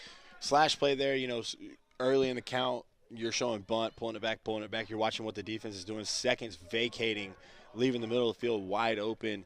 Put a slash play on there, got a fastball up. Reeves unable to handle it. Also looked like St. Vincent got a really bad jump there. So the Bulldogs, after benefiting from a miscue on that pop-up, and St. Vincent getting on the first, he's thrown out at second. So now 1 out for the Bulldogs. 3-2 count to Reeves here. Jasper delivers. Swing and a miss.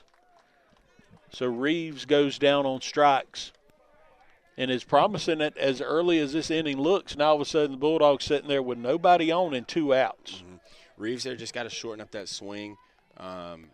He's got quick enough hands, enough pop in the bat to get to, to put the ball in play. Just got to shorten up and have faith in your hands there and just trust it. Yeah. Cam McCord steps in now for the Bulldogs.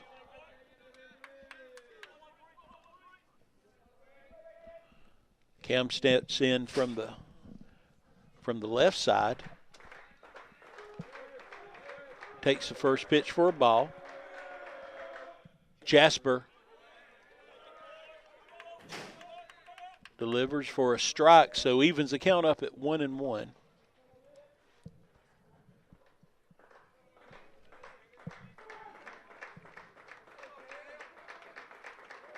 Pitch on the way, fastball, a little low and away.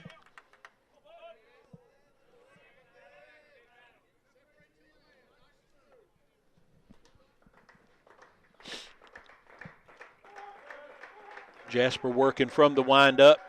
Delivers a little off speed that time. Very good change up there to McCord.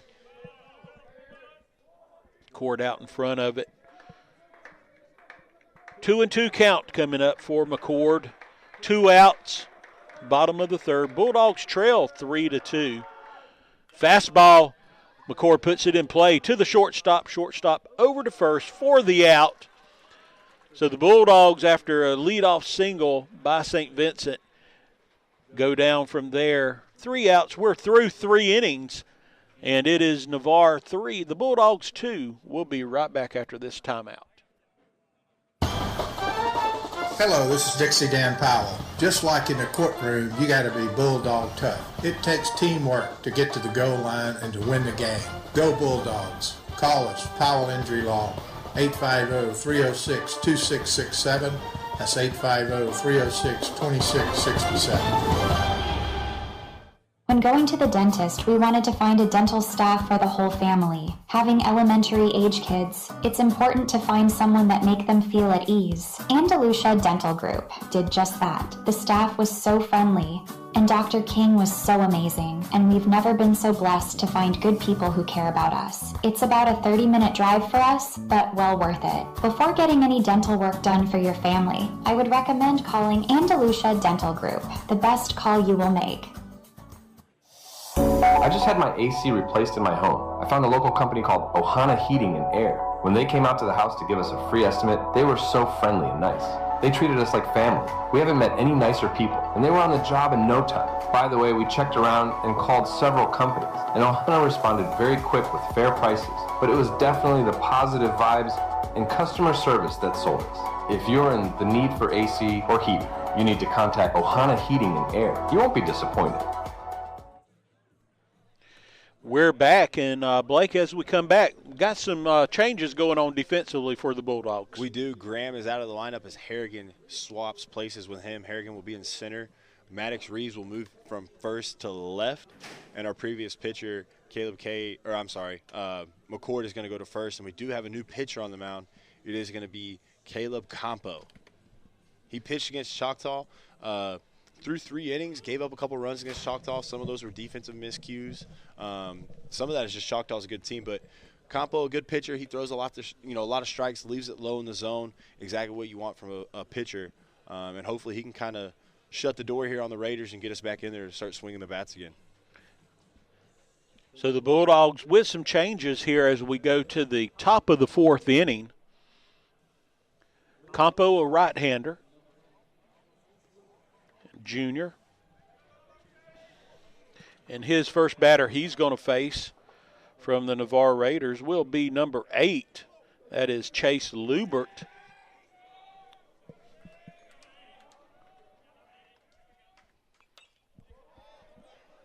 Lubert, first pitch, fouls it back.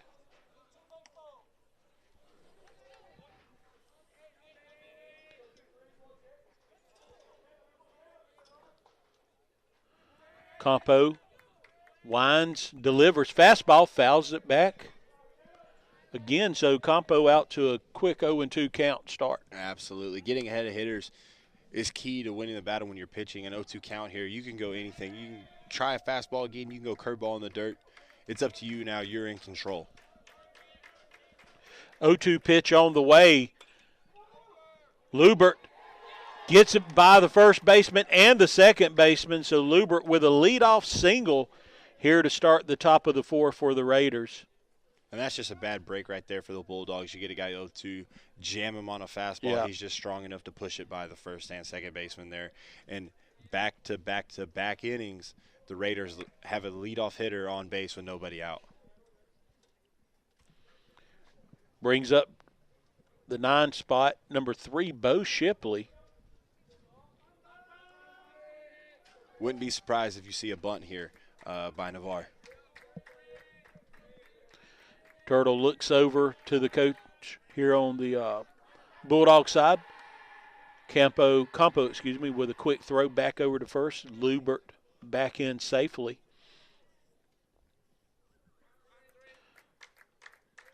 Campo from the stretch now. And Shipley does square up and takes the first pitch for a strike.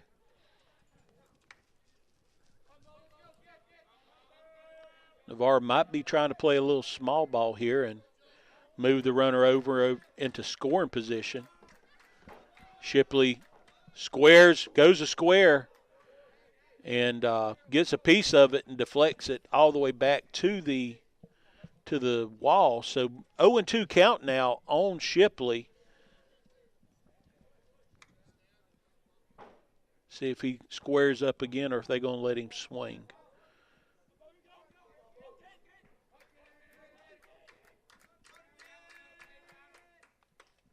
They let him swing, and it is a foul ball.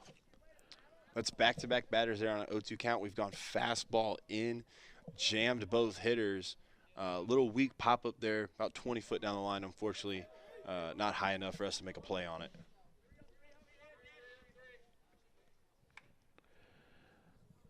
O2 count on Shipley. Campo doesn't feel comfortable, so he steps off the rubber. Comes back in. Quick pitch or quick throw, little snap throw back over to first.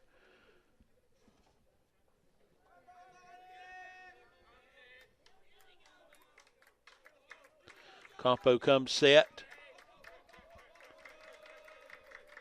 And he's going to deliver home. A little low fastball. Brings the count to 1-2. If you're just joining us, top of the fourth inning, Bulldogs trail 3-2. Got out to a 2-0 lead, and then a 3-run third inning for the Raiders. And that puts us where we're at now. A little off-speed pitch. And that is going to be a strikeout for Campo. Shipley goes down looking. Lubert moves over to second, though, and uncontested. No throw down. So Lubert, with one out, gets over to second and brings us back to the top of the lineup with Sieg, the lefty. Last time up, I believe he kind of got things started the last time around for the Raiders, if I'm not mistaken, with a single. Correct. And then, like we said, last inning, making mental mistakes that never helps you. Fastball low.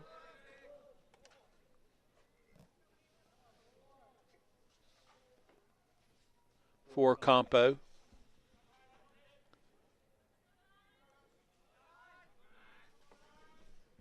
Nocher behind the plate there. It looked like a low fastball, but if you're firm in the wrist and can stick that pitch instead of it taking you to the ground, might be able to buy a strike there. A little high and outside pitch from Campo that time. 2-0 count now. One out. Man on second. Campo comes set. Fastball fouled off by Sieg. Sieg there in a hitter's count of 2-0 count. Gets a fastball, something he thinks he can handle. Just missed it. Looked like it could have been damaged out there in the left center gap, and another run on the board for the Raiders.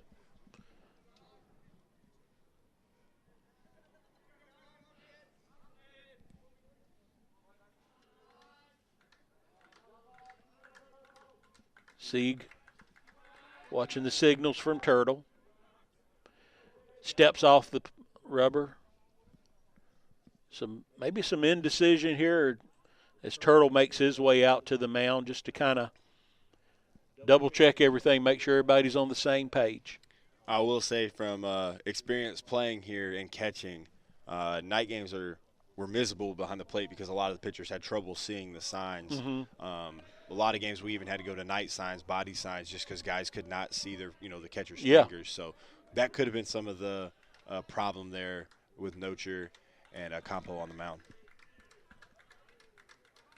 Campo does get the signal that time. He gives him the nod. Ball, a little off-speed pitch to the second baseman. Second baseman over to McCord for the out. That allows, though, the sacrifice allows Lubert to move over to third. So with 2 outs, Lubert on third base, and Ryan Reagan comes up to bat. Off-speed pitch again, that time a little low. Another one there that, if Nocher's able to just stay in his legs and not pop up out of fear of having to block that ball, he might be able to get under that, and you're buying your pitcher strikes. Off-speed pitch again, out to left field. Catch is made, so the Bulldogs get out of the fourth inning unscathed. Through 3.5 innings, Bulldogs still trail 3-2. We'll be right back, see if the Bulldogs can get something going here in the bottom of the fourth. My husband has been listening to the Braves on the radio for several years. I'm glad Joey the Jeweler is a sponsor of the Braves. There's been times we've been in the truck listening to the Braves, and Joey's ad comes on, and just like that, there's something from Joey's on the counter with a nice note. Joey don't realize how many families he has helped. I want to personally thank Joey and his staff for all they do in the community and spreading a lot of joy and smiles in the neighborhood. Go by Joey the Jeweler for any occasion. He's on Main Street in Crestview. I've been around long enough to not be shocked by anything anymore. But this, well, this takes the cake. 38%. That's all. Only 38% of your electricity actually makes it to your home. Just think about how much is wasted. That's the shocking truth. It's appalling and really shocking. Find out more at okaloosagas.com/truth. It really is shocking. My husband and I just closed on our new home. We found a builder, CJL Construction, through Teal and Waters. We shopped around 4 months until we found this particular home. It was exactly what we was looking for. The workmanship was unbelievable, and it was the neighborhood we wanted to be in. Colton Leyendecker and Teal and Waters made this a simple, stress-free purchase. We are pleased to recommend CJL Construction and Teal and Waters if you're in the market to buy a home. I highly recommend you go to their website for all their listings and information at crestvviewhomes.com. Hello, this is Dixie Dan Powell. Just like in the courtroom, you got to be bulldog tough. It takes teamwork to get to the goal line and to win the game. Go Bulldogs. Call us, Powell Injury Law, 850-306-2667. That's 850-306-2667. We're back in Crestview. Raiders on top, 3-2. First pitch swing right to the center fielder. So one pitch, one out. Jace Jernigan gets good meat on the ball, but right to the center fielder. So the Bulldogs record a quick first out here in the bottom of the fourth inning.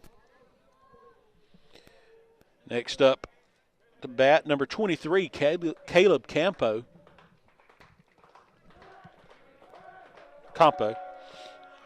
Campo squares to the third baseman. Third baseman can't handle it, and Caleb's going to run it out. Third baseman Blake trying to barehand it and couldn't come up with it. They're going to rule that a hit for Caleb. And if you remember his last at bat, he had that infield single to the shortstop that he actually beat out. So you kind of wonder there if you're the third baseman, if it's in the back of your head on that bunt there, if you got to hurry up with Campo's speed. Even if the third baseman feels it cleanly, I'll be honest with you, as we got a throwaway from the pitcher on a pickoff, on a pickoff to first, as Campo's going to move to second. But even if the third baseman feels it clearly there at third, I think Campo's safe at first. Yeah. Oh, yeah. The speed, Campo's speed, I agree with you. He was going to run that pitch out or that hit, throw out. So with the overthrow, Caleb gets over to second base. One out. Hannigan squares up, pulls it back. And if you go back to last inning when Maddox was squaring to bunt, you were kind of seeing the same thing there. Pitcher struggling to throw strikes. Campo gets a fastball that he drops down. Hannigan squares here early. Pitcher throws another ball. Harrigan squares, takes a strike that time. 1-1 count now on Harrigan. One thing to note, if you're the Bulldogs, the second time through the lineup, he's faced 7 batters twice already. He's thrown the exact same first pitch that he did in the first at bat 5 of those 7 times. Harrigan lays down a bunt right back to Jasper, and Jasper makes the throw over to first to get Harrigan. That does allow Caleb Campo to move over to third base. So the Bulldogs here trying to put at least one run on the board to tie this game back up. And it brings Turtle up in the 9 spot with 2 outs, runner on third base. Bulldogs trailing 3-2. If you're Turtle here, I'm sitting on a fastball. You got one first pitch, last at bat, 2 outs, guy on third. It's a good spit right there. He didn't get a fastball. He got a breaking ball. Got that little off-speed breaking ball, yep. Pitch away. You go up there with a plan, you sit on something, especially 0-0, and if you don't get it, you just take it.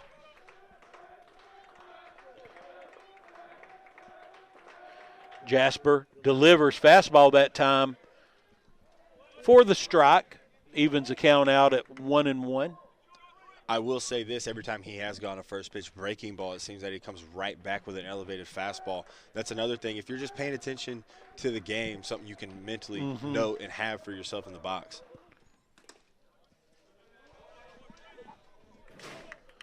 Pitch just misses.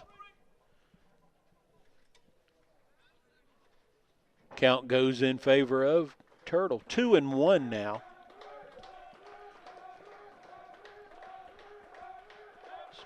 Jasper's been on the mound the whole game for Navarre after being a little rattled the first 2 innings. Has settled in.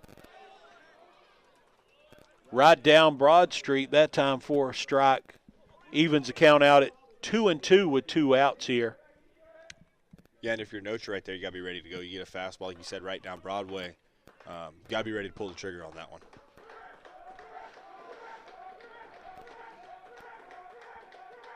Campo taking his lead off of third. High.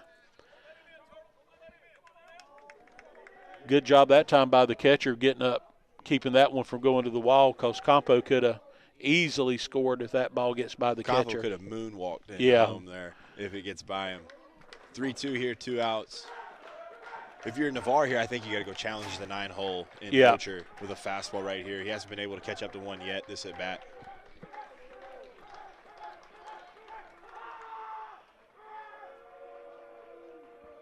Pitch on its way, and Turtle fouls it off and stays alive. And with 2 strikes, that's what you want to do, right? You want to widen your stance, choke up on the bat, be late on the fastball. You're sitting breaking ball and just react to that fastball. Notes right there, gets the fastball up, reacts, fouls it off, lives to see another pitch. Jasper sets, delivers, fastball high again. So Turtle draws the walk. Runners on the corner now as we make our way back to the top of the lineup. So coming to the top of the lineup, the only 2 hitters to see different first pitch pitches from the pitcher are going to be Cantrell and Rife, the 1 and 2 spot. Everyone else has seen the same first pitch, their first and second at bat. So I'll be interested to see what he starts Cantrell off with here. So Navarre's coach going to come out to the mound and talk to Jasper. You know, we go back to Cantrell's last at bat. He started him off with a breaking ball. Cantrell was swinging first pitch, was able to drive in a run.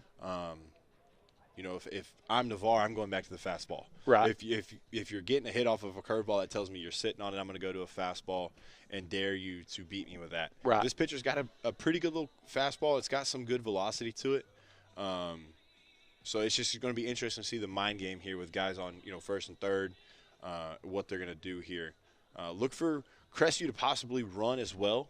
First and third situation, guy from first, take off stealing, try to get a balk, a throw to second, any way to get that run in from third. Because you do have some speed on third. So, like you said, if you get that, and we do have a speed-up runner for Turtle in over at first. So if you do get him moving down to second, maybe get them a little off on their thinking, try to make the throw down to second, give Campo a chance to come in, tie this game up. First pitch on its way in the dirt. Interesting there. Navarre went back to a curveball there. First pitch curveball, he's been coming back with a fastball. If I'm Cantrell, I'm sitting on a fastball up, ready to drive this baseball and possibly get 1, if not 2 runs in here. Jasper delivers, and it is a fastball right up the middle. Second baseman, good job, good feel, good range of motion that time by the second baseman. Brings the ball in, tosses it over to the shortstop for the out. And the Bulldogs, nothing happening here in the bottom of the 4th. So through 4 innings, Navarre still on top, 3-2. We'll be right back.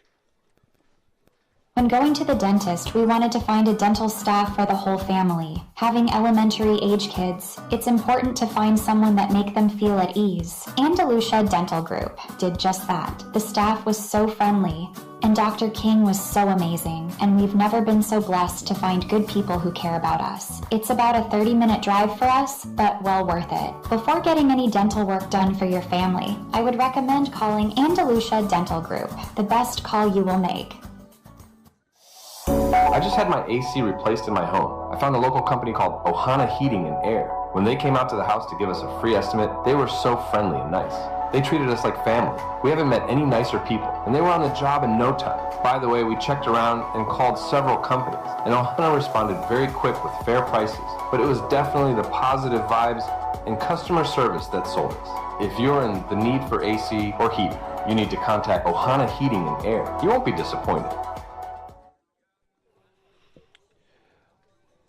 We're back, moving to the top of the fifth inning. Navarro on top, 3-2.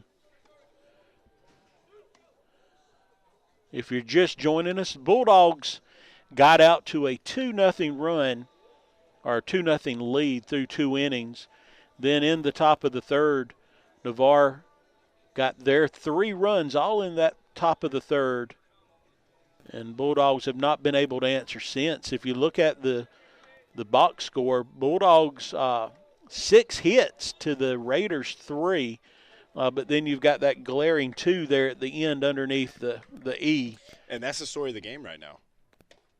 You know, you look at the inning where Navarre put up a crooked number, and you have a mental mistake at first. You know, we field a ball wrong, we throw a ball into the dugout from the outfield. So just mental mistakes have really cost the Bulldogs this game so far.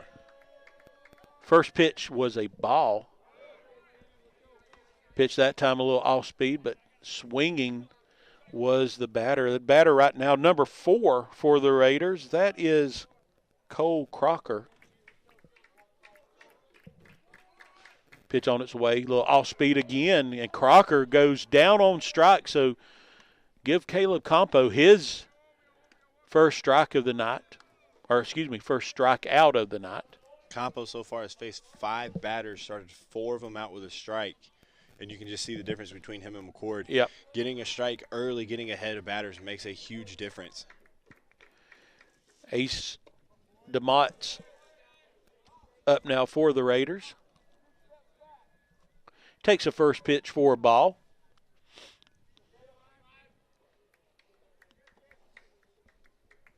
A little off-speed low. Bulldogs right back at it tomorrow night, making the trip down Highway 90 to take on the Pace Patriots. Pitch foul back. Yep. Anytime you go into Pace, you know you're going to be facing a good ball club. Very good team. Them, Tate, Mosley, you know, they're really the powerhouses of the Panhandle. So definitely going to have to be on your A-plus game tomorrow if you want to go into Pace and pick up a win. Play Pace, and then Friday back here at home against Northside Methodist Academy out of Dothan. The 2-1 missed down and away, but it looked pretty good from up here. The 3-1 was a breaking ball in. And, you know, the good old announcer jinx, as soon as I praise Campo for getting ahead starting of hitters, off, we get a walk. So DeMott takes a one-out walk and moves himself down to first base. And number 15, Logan Hand, up to bat. If you're Campo here, there's no damage done with the walk. The type of pitcher he is, living so low in the zone, you're more than likely going to get a ground ball here. Middle infield has to turn it quick. Got a chance to get an inning double play here and get out of this, get the bats going again. Campo real quick back over to first just to keep DeMott honest over there at first. Campo steps away, resets.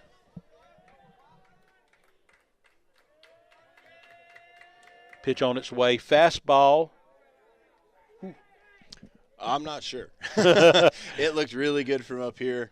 You know, Nocher has had some trouble tonight really sticking the pitch. The pitch is kind of taking his hand away. Yep. Hopefully that's not costing his pitchers any strikes. you want to buy your pitcher strikes. You don't want to cost them them strikes. Yeah. Quick throw back to first again.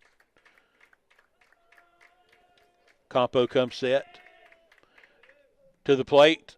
That time, strike right down the middle.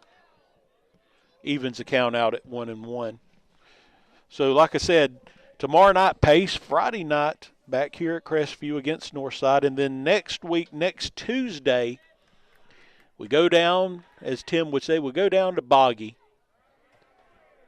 and take on the Golden Boys down at Niceville.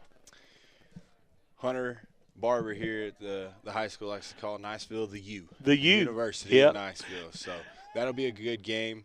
Niceville being a rivalry, you know, it's always a tough, gritty game. Excited for that one. Yeah. 1-1 count on its way. Pitch. DeMott makes his way over to second on the steal, and Nocher's throw was there, just a little bit underthrown, a little short hop, and they can't handle it. So DeMott moves into second base. Short hopped it, and Jernigan's glove was right there. If he's able to catch that, he doesn't have to move his glove to tag the guy. We might be punching a guy out at second base with 2 outs and nobody on. Just unfortunately unable to, handle the throw there. So Hand now 2-1 count with the runner in scoring position. 1 out. Navarro on top, 3-2. Little off-speed pitch. Ooh, short hopping. That catches Cantrell right in the face.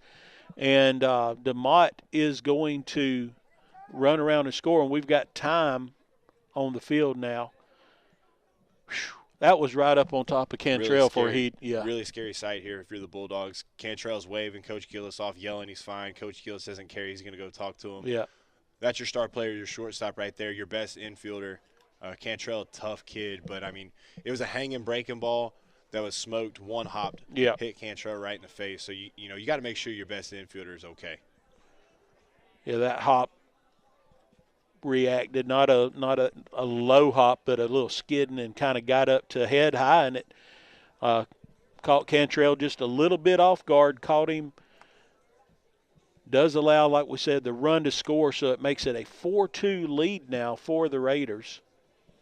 And Hand on first, courtesy of that single. Coach Gillis gives the thumbs up to the trainer over here in the dugout that Cantrell's good as he walks away. Like I said, he's a tough kid, tough kid. Just took an unfortunate hop there, but he'll be okay. He'll bounce back. The unfortunate part is it did trickle away from him. He wasn't able to hold on to the ball, so the runner going on the hit from second, rounds third, like you said, and scores to increase that lead for Navarre from 3-4. Casper, the pitcher, up next now for the Raiders.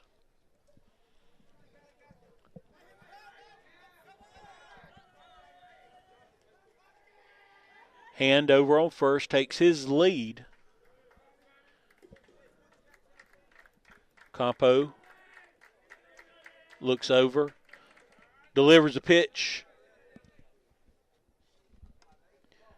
And now that you've mentioned it, Blake, I'm noticing it more. Anytime that there's that low pitch, Turtle's just having a hard time keeping in that position and is coming up. Not that I don't think it would make a difference in the count there, but it's a tendency he has on those low pitches. It's almost like he's trying to cheat to get the knees into the ground to block the ball down. And anything that's a borderline pitch down there on the bottom of the strike zone, you're not going to get because you're moving up and your glove's going down. Got to stay in your legs and just trust your foot speed to be able to get down and block the baseball. Runner on the move. High pop fly to the right fielder. And that is I think that's Maddox out there, isn't it? Nope, 25. That is Rife. Yes, sir. And if back-to-back base runners for Navarre, if you pay attention to them, they're getting a little extra lead. Mm-hmm. They get a little antsy, and they take off. So if you're Campo on the mound, you got to be peeking, got to be paying attention. If you see him kind of getting a little antsy, don't be afraid to pick off over there and keep him honest. Keep him honest, yep. So fly ball, and the runner got about halfway, so he has to retreat back to first. So runner still on first, 2 outs. First pitch to the lefty, And our runner at first base does have some speed. He is a speed-up runner. He already has 2 stolen bases tonight. He stole second and third earlier in the game. So definitely probably looking like he'll steal another bag here.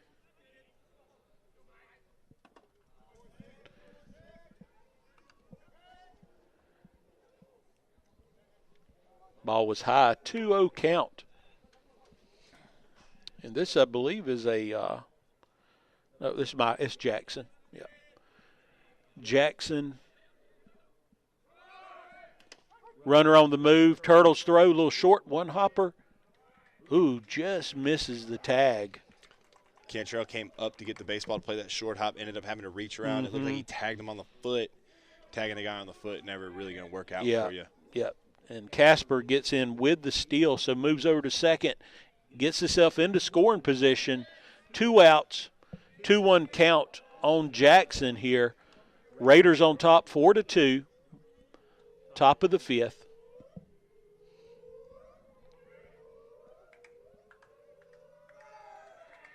Jackson fouls it up, out of play.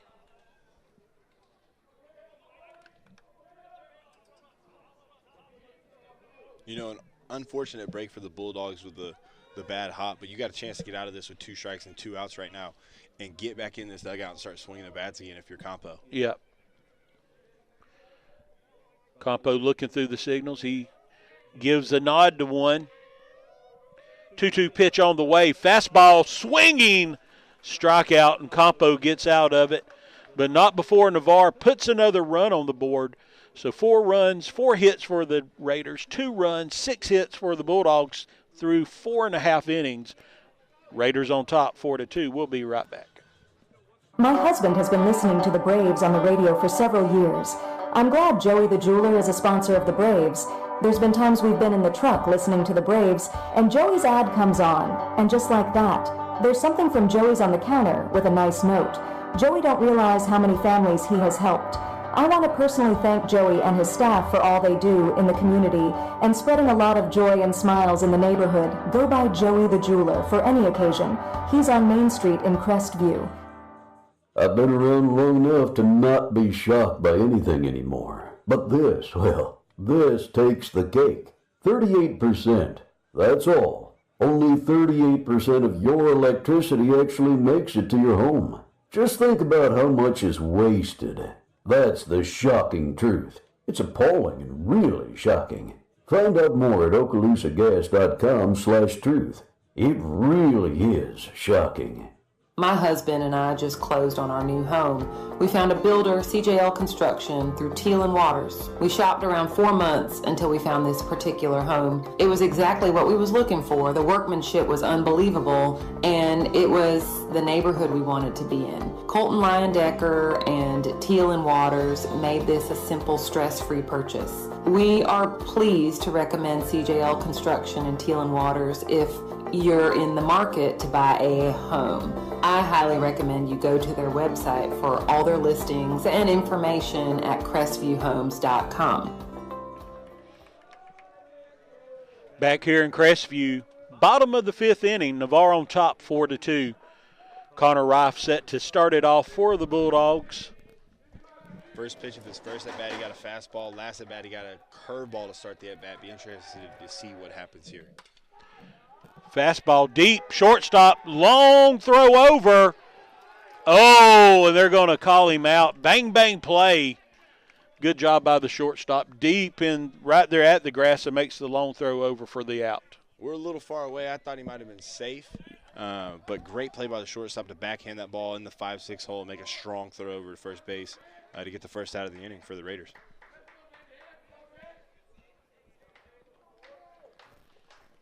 Next up, 24s, Anthony St. Vincent. First pitch is high, fastball.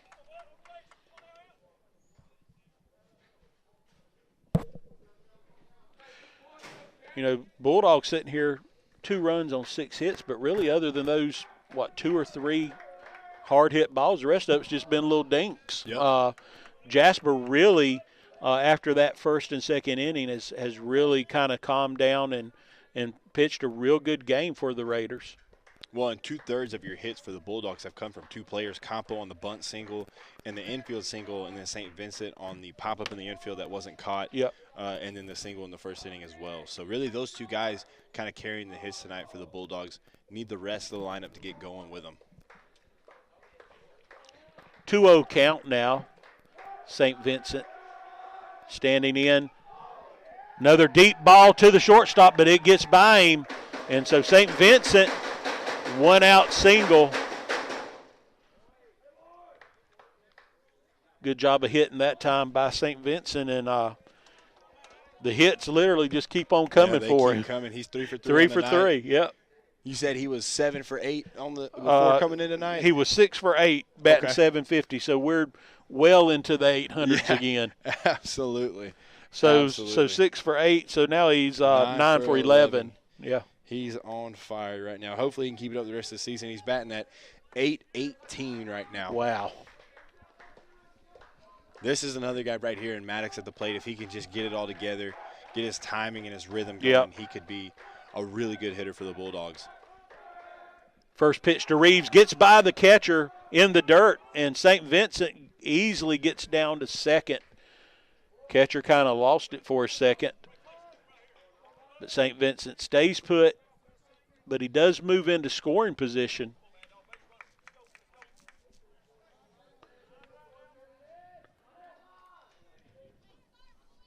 Are you doing a little on-air production here? Are you talking about overall volume or mic volume, Timbo?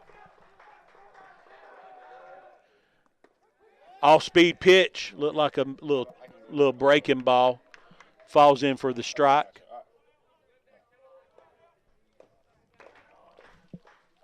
Which ones he need up?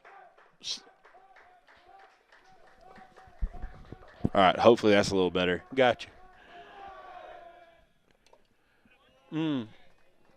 Reeves out in front of that pitch and falls behind in the count now. 1-2, 1 out. St. Vincent on second base.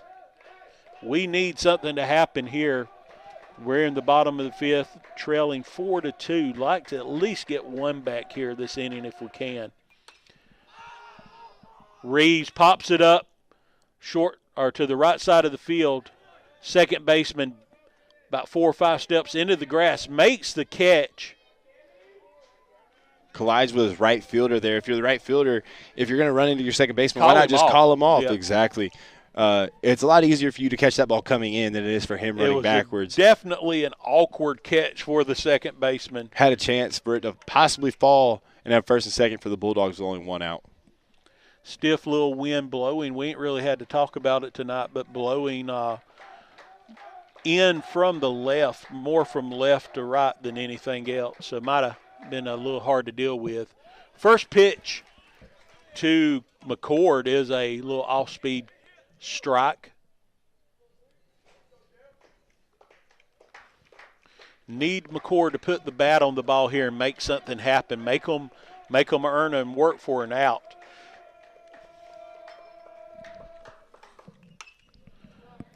Swings, fouls it off here to the third base side. So if you're McCord right there, you got to be paying attention. You get a first pitch breaking ball. What have we been saying all game? After a first pitch breaking ball, he comes back with a fastball, and we're late. Got to be ready to hit there in the box if we're McCord. McCord looks at a little pitch low and away.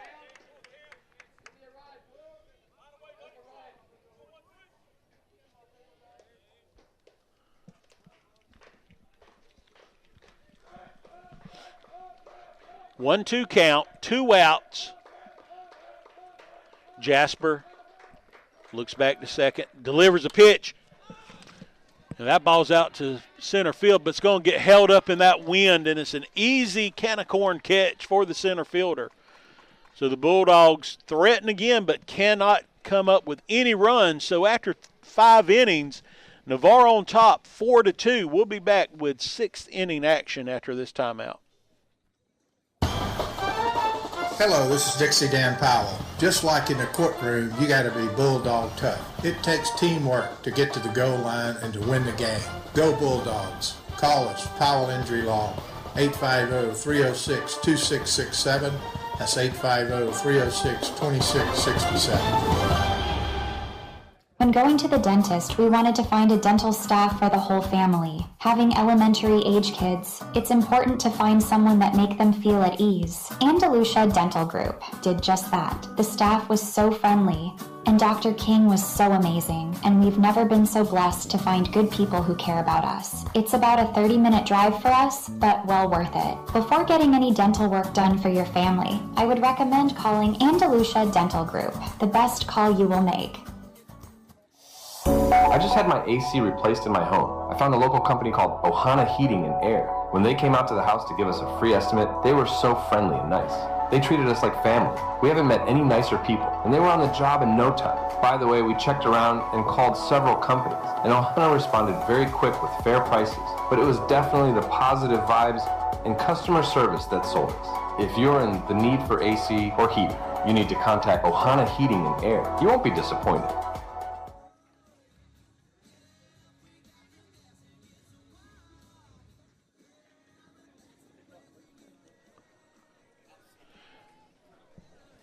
Back here in Crestview, going to the top of the 6th inning, and for the Navarre Raiders here, they're leading 4-2, and they will be bringing number 8 up to bat. First pitch, high. That is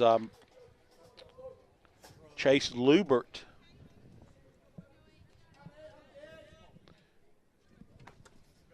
And that announcer jinx is really showing now after complimenting Campo. He's thrown 5 batters first pitch balls. 2-0 pitch.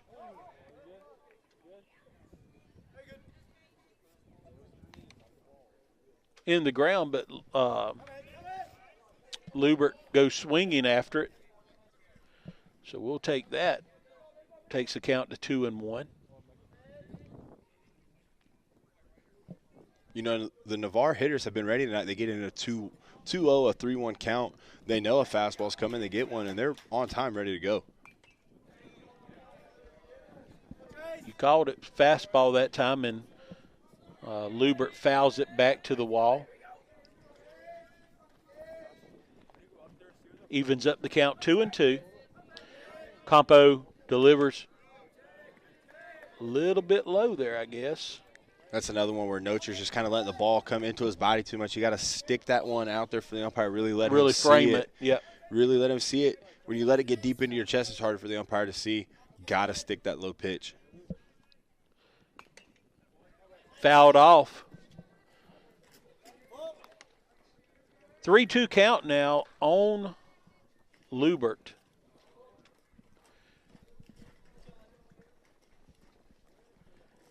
Defensively, everybody back normal settings.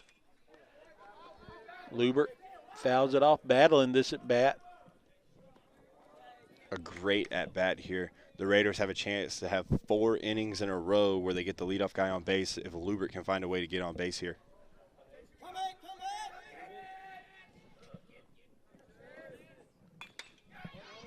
Over to the third baseman, over to first for the out. So Bulldogs, something we haven't been able to do in a few innings, get the opening guy out and keep Navarre from getting the leadoff runner on. So definitely a win there for the Dogs. 1 out. It looks like we got a pinch hitter coming up. Number 20, that is going to be Dylan Smith. He's batting for Bo Shipley. First pitch called strike on Smith. And for those listening on the radio, I'd love to see this kid's birth certificate because, my goodness, this is a big old boy. Looked like the exact same pitch there. Yeah, it did. Not called a strike on this time. So, very interesting zone tonight behind the plate. 1-1 count on Smith. Little off-speed pitch out to left field. Oh, no. And Reeves bobbles it and in and out of his glove and just looked like it was just a simple pop fly. And the only thing I can think, Blake, is that wind maybe, the flag is pretty consistently straight out, so it's not really a breeze. It is a light wind, and maybe just between maybe getting up in the lights a little bit and maybe the wind telling it off, Reeves misplays it. It was a light tower shot for sure. Reeves kind of floats. He never gets behind the baseball. He just kind of floating and floating and floating, try to catch it off to his side. It hit his glove. But, like you said, with the wind, you really got to play that wind, get behind that baseball, no need to drift. So that's 2 tonight that Reeves has had hit his glove that unfortunately he's dropped, and hopefully this one doesn't hurt the Bulldogs this inning. Back to the top of the lineup. Sieg.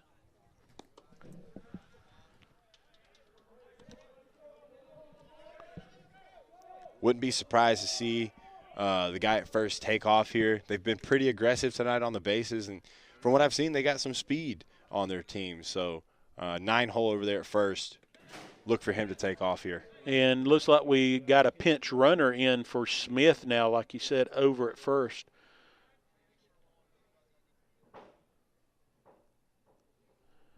Sieg sets in. Campo, pitch, runners on the move.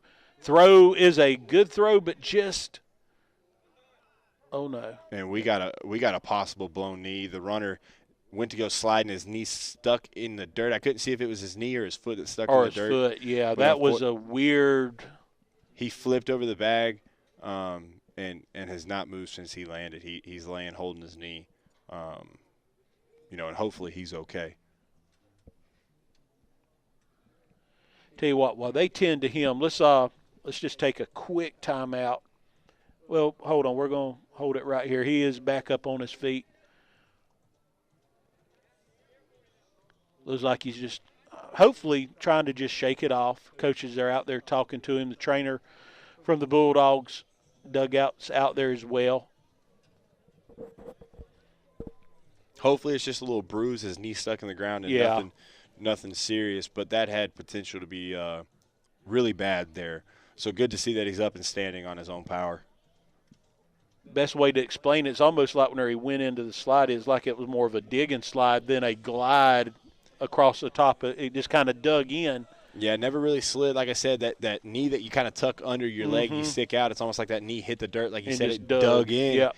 And he flipped over that leg. So good to see that he's okay and standing on his own power. Yeah. So coach for Navarre back over to the coach's box. Trainer coming off the field. And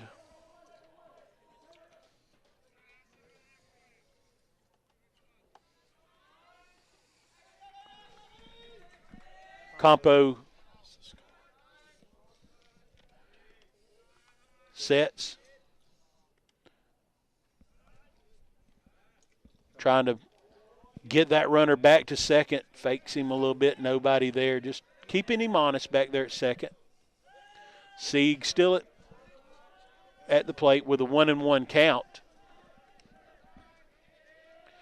Campo's pitch on its way. A little low and outside. 2-1. One thing the Bulldogs have got to get better on now that runner we know is okay. Got to be a little quicker to the plate. We got to be a little quicker on our throwdowns. If my count is correct, Navarre has swiped 5 or 6 bags tonight. And any team that can steal 5 or 6 bags on you, more than likely is going to end up winning the game.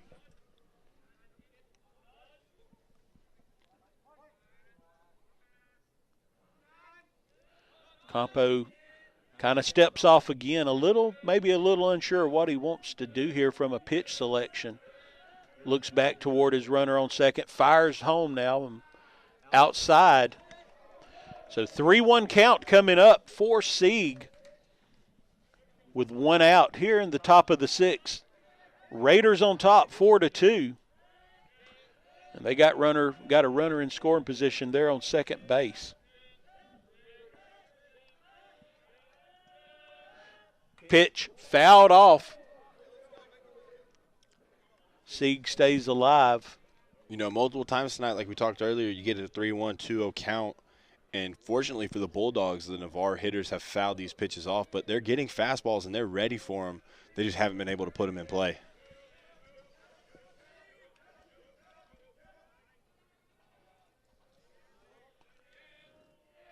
Campo looks back at second, turns. Ball in the gap between the first and second baseman, out to right field. And the runner from second is going to come around and score, so gives Sieg an RBI single, and that extends the Navarre Raider lead to 5-2 here in the top of the sixth inning with one out. I'll be honest with you, I know that ball was hit pretty well, but McCord over there at first base, he's a tall kid. I think he could have got there. I heard Coach before the at-bat say, you know, diving bodies. We got to dive and keep that ball in the infield, even if the guy moves from second to third. If that ball gets to the outfield, that runner is going to score. So, you know, if you're a coach, you want to see McCord at least attempt to dive, knock that ball down, and keep a run from scoring. But unfortunately, that doesn't happen, and another run across the board for the Raiders. Ryan Reagan in now for the Raiders. Little quick throw back over to first. Keeping Sig close at hand. 12.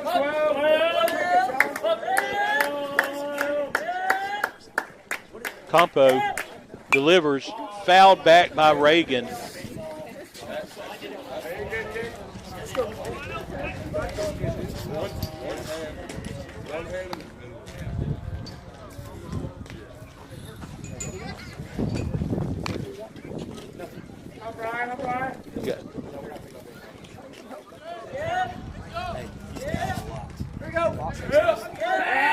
Back over to first.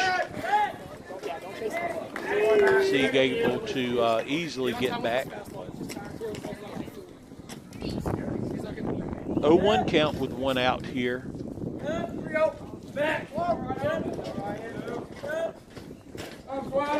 Reagan waiting for the pitch. In the dirt, Nocher, good job getting in front of it, keeping it in front of him, and keeping Sieg at first base. Nocher right there with a great block. The runner was kind of caught in no man's land, had a chance to really backpick the guy at first. McCord not ready for a throw. Nocher has to eat it. Missed a chance on an out there at first base. Runner on the move, little hit and run, pop up, and that's somebody's got to. Finally, Cantrell comes over with a over his back catch. Just once again, some miscommunication between the shortstop and the center fielder. This time the Bulldogs able to bring it in for the out, but not a pretty out by no means.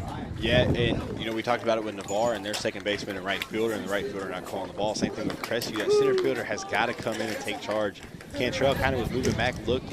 Neither outfielder was calling for the ball. He looked back up, took control, and luckily was able to make a circus catch out there. Kind of in no man's land, like you said. Yeah.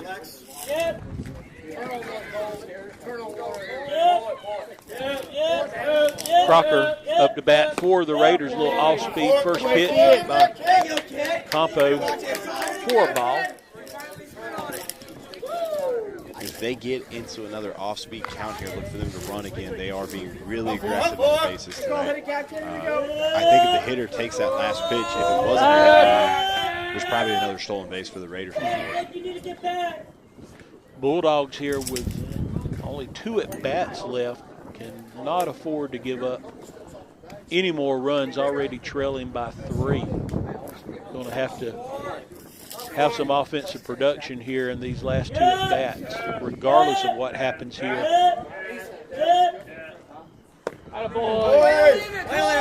There's a low and gotta be yours now, kid. an inside pitch there that time. And here we are with another 2-0 count. You know, it's a fastball count. It's a hitter's count. Defensively, you feel like you have to throw a fastball to kind of get yourself back in this count. And there's a chance for some danger here. A quick throw back over to first.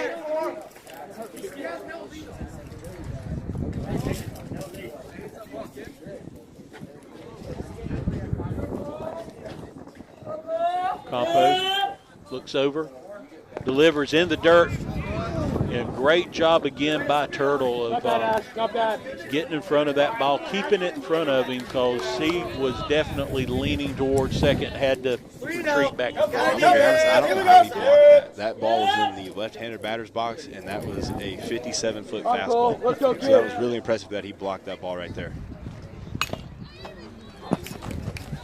Fastball fouled off by Crocker. Battling at this at bat. 3-1 count now. Bulldogs giving up another run here in the top half of the sixth inning.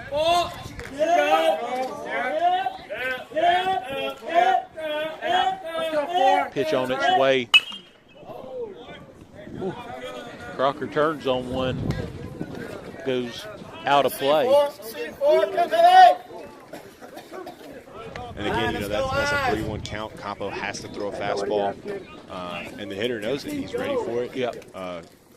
Thank goodness he was early on it, though, because he definitely squared that one up. He got all of that one. 3-2 count, 2 outs. In the dirt, blocked, and Nocher has a hard time picking it up visually. Luckily, Sieg does not run with much enthusiasm, and could have been one where he could have made a chance of getting over to third base, and the third base coach letting him know about it. If he's paying attention, well, I think the third base coach is upset about 3-2, 2 outs. You're moving, running on the pitch. He never ran on the pitch. If he's running on the pitch, like you said, he's standing at third right now. Navarre has guys in first and third. So a break right there for the Bulldogs. First pitch, strike to DeMott. Bulldogs got to find a way to get out of this. Then get in and get the bats out of the microwave and hope they're hot and put some runs on the board here these last 2 innings.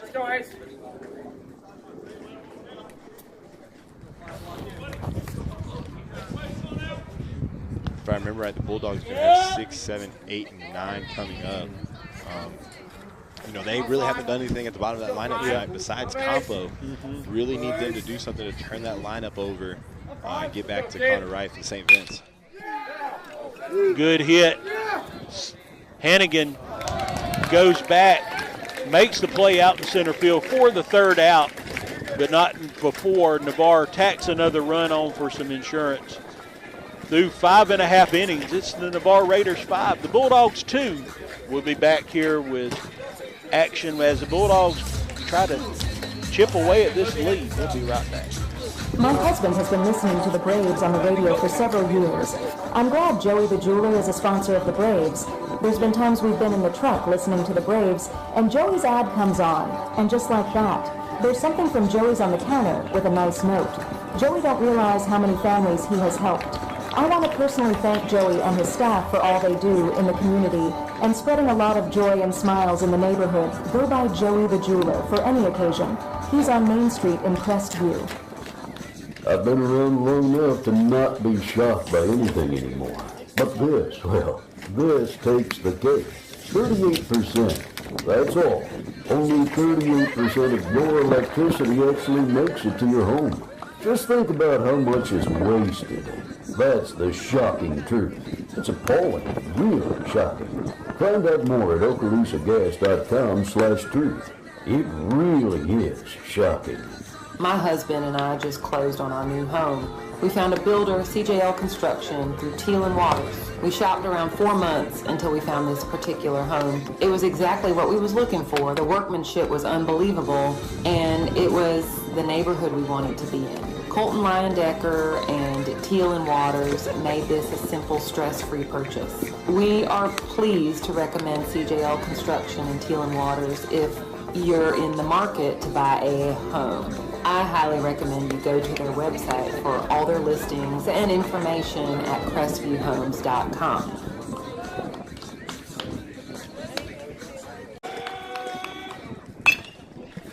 First pitch swinging for Jernigan, right to the left fielder. So 1 pitch, 1 out. Hard hit ball, but just right to the left fielder. So if I saw Jasper's count right on the mound before that first pitch in the bottom of the 6th, he was only at 52 pitches. Very efficient. I would have thought. I was thinking pitch count, and I was thinking between 70 and 80. So, yeah, definitely very efficient job.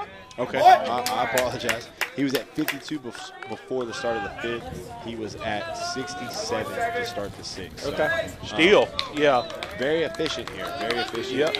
If you're the Bulldogs, you really have to work the count here, see some pitches, foul some pitches off, try to get him out of here, try to get into that bullpen of Navarre's, and hopefully they don't have a good one. Right. And you get a pitcher that you can, get the stick on the ball a little bit and score some runs.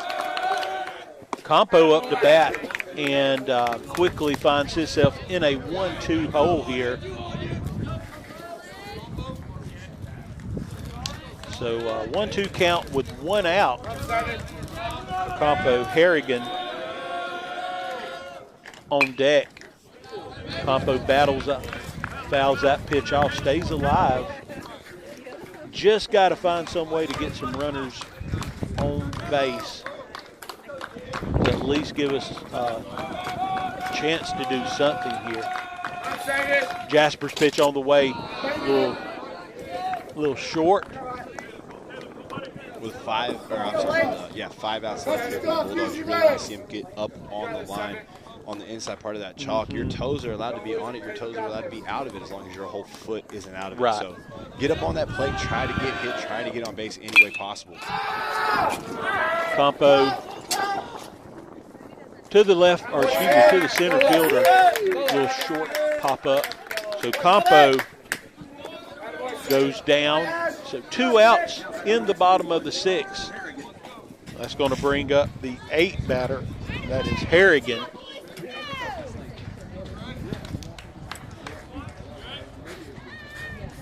Just got to find a way. If we could somehow, Harrigan get on, Nocher do something, and get back to the top of the order. Yep. That would be ideal. But again, I'm looking from where we're sitting. It doesn't seem like the guys are really getting up on the plate. In a situation like this one, you need base runners. One swing is not going to tie the game. One swing is not going to win the game. You really got to get up on that plate. You got to take one for the team. If you take it in the shoulder, the ribs, we'll ice you down when you get in the dugout. Right. You'll be all right. So Harrigan swings, evens the count up at 1-1.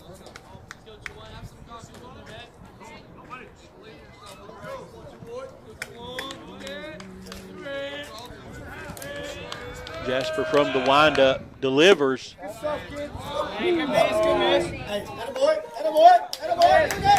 Harrigan got to be careful. He kind of stepped out of the box before the pitch was even really there. Don't give that up for no reason. Umpires, they will take offense to that. They will. They'll ring you up just for that very reason. Pitch on its way, fouled back.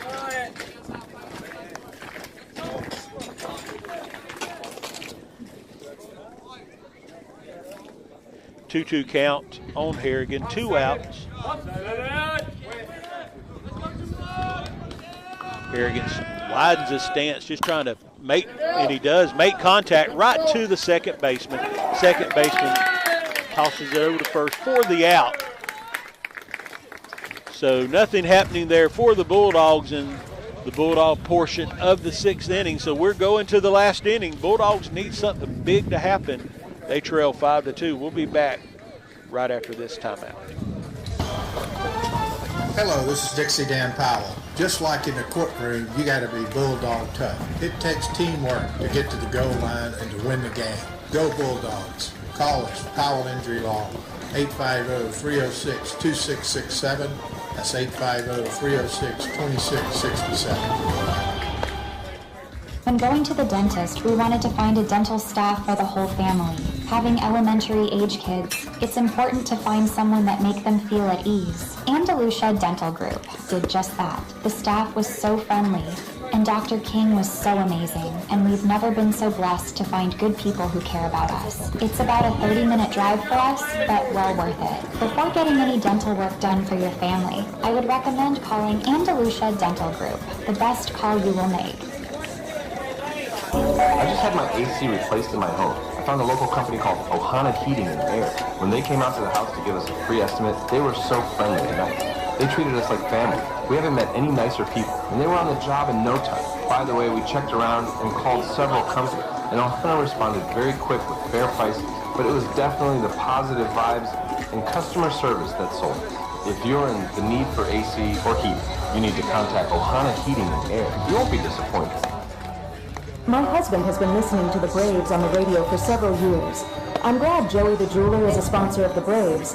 There's been times we've been in the truck listening to the Braves, and Joey's ad comes on, and just like that, there's something from Joey's on the counter with a nice note. Joey don't realize how many families he has helped. I want to personally thank Joey and his staff for all they do in the community and spreading a lot of joy and smiles in the neighborhood. Go by Joey the Jeweler for any occasion. He's on Main Street in Crestview. Top of the 7th, Campo, first pitch, swing and a miss. So since I complimented him 2 innings ago, that's the first pitch strike we've had since then. So hopefully that announcer jinx is done and over with. Second pitch swing, hand, 2 big cuts. And if you're Navarre here, why not go? Yeah. You know Campo's going to throw fastballs. He's going to throw it over the plate. Try to get on, take a big swing. Try to get extra base runners, get extra runs to support your lead.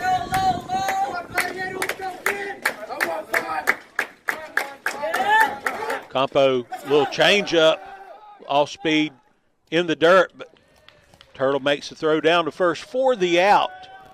1 up, 1 down here in the Navarre portion of the 7th inning. Up to bat now, number 7, Lane Casper, the pitcher, done a great job after a kind of a shaky start there the first 2 innings, has really come in and solidified and had a very solid game on the mound. And actually a decent game at the plate, too. Absolutely. First pitch from Campo. If I remember right, his count's around that 80 mark, if not north of that 80 mark. So I'll be interested to see if he goes out for the 7th. Yeah. If they get a couple extra runs here in the top of the 7th, I don't see why you don't throw him back out right there. Other than the first and second inning, he's settled down. Oh, yeah. And really had the hitters guessing and been wheeling and dealing. So. Right. 2-0 count, Campo. Jasper, a little high pop, a little bouncer, and I don't know if just in time. Good job by Cantrell over to McCord on a bang-bang play. I'll tell you what, that's a great play by Cantrell there at short, a high chopper in the infield. But I'm going to give the props there to McCord at first, an even better pick to pick his shortstop up there at first base to get the out.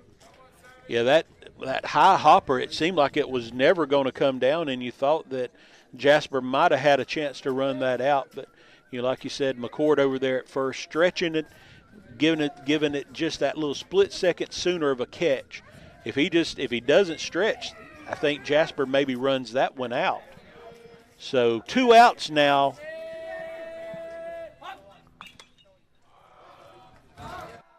And a little high pop. And it looks like it's going to be out of play for the left-handed batter.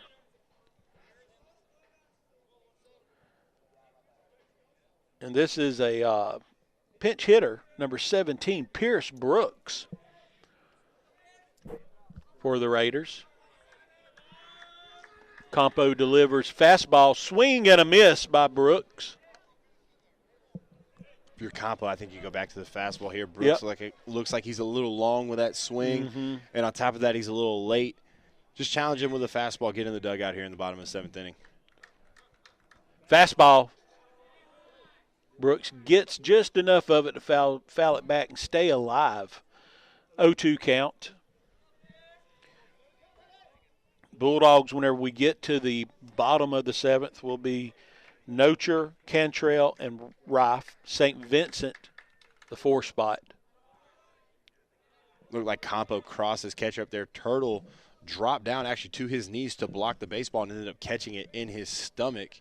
Not on the same page there between pitcher and catcher. Brooks to the second baseman, all the way back across. Good job again, McCord on the grab at first. 3 up, 3 down. Bulldogs got 3 outs to try to make something happen here, trailing 5-2 We'll be back to see what the Bulldogs can do right after this timeout. I've been around long enough to not be shocked by anything anymore. But this, well, this takes the cake. 38%. That's all. Only 38% of your electricity actually makes it to your home. Just think about how much is wasted. That's the shocking truth. It's appalling and really shocking. Find out more at okaloosagas.com/truth. It really is shocking. My husband and I just closed on our new home. We found a builder, CJL Construction, through Teal and Waters. We shopped around 4 months until we found this particular home. It was exactly what we was looking for. The workmanship was unbelievable, and it was the neighborhood we wanted to be in. Colton Leyendecker and Teal and Waters made this a simple, stress-free purchase. We are pleased to recommend CJL Construction and Teal and Waters if you're in the market to buy a home. I highly recommend you go to their website for all their listings and information at crestvviewhomes.com. Welcome back. Bulldogs 3 outs away from, unless they make something happen, dropping to 2-2 on the year. Got the 9-1-2-3. If we can find a way for Notre to get on and really just turn that lineup over to the top with no outs, Crestview can definitely make it happen. I did hear Coach Gillis in between the innings telling his guys, get up on the dish is the word he used. Like we were talking about. Like you just talked about. Get on the chalk, take one for the team. If you're Notre and Cantrell, 2 solo shots, we're still down 1 run here. So get on base, help your teammates out, let the next guy get up there and do his thing. Do have a change at pitcher. Lane Casper, 6 innings pitched, gives up 2 runs, 7 hits. Great game, like we said, other than that little shaky start the first couple innings. Comes in the next 4 and just throws a great ball game. Coming in relief is number 5, Ace DeMott. And what little bit I've seen, looks like he might have just a tad bit more zip on the ball. Fastball looks pretty good, pretty firm. Just saw a slider, and I'm going to be honest, it looked really, really good. It looked like it stayed in that tunnel for a long time and then fell off at the last second. So if you're the Crestview hitters, the easiest way to hit that slider is hit the fastball. Yeah, don't see the slider. Yeah.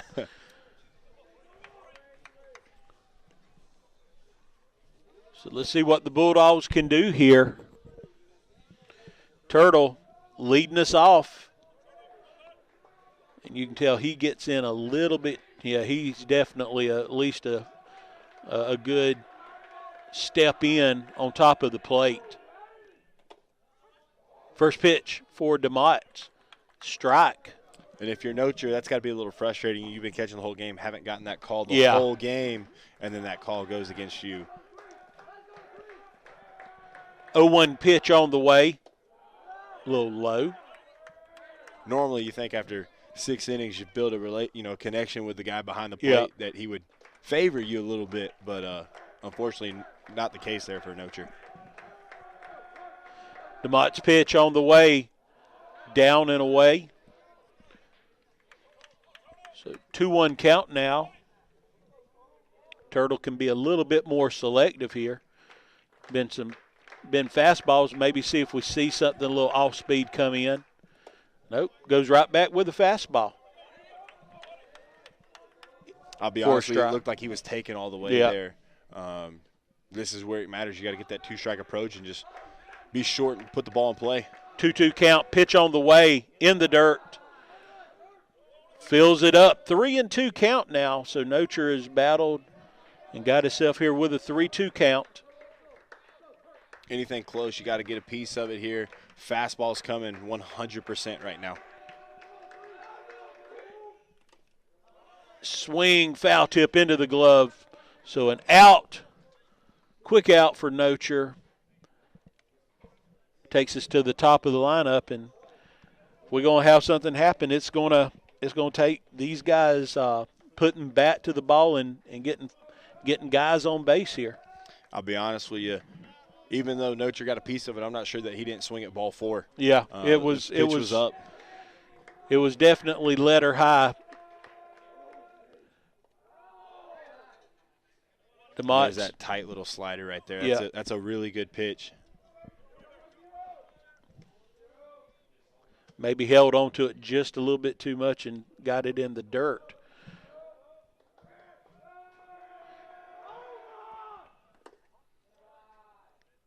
Cantrell gets away from it. A little inside. 2-0 count now for Cantrell. Got to be on time and be ready here. This is a hitter's count. Good pitch by DeMott's.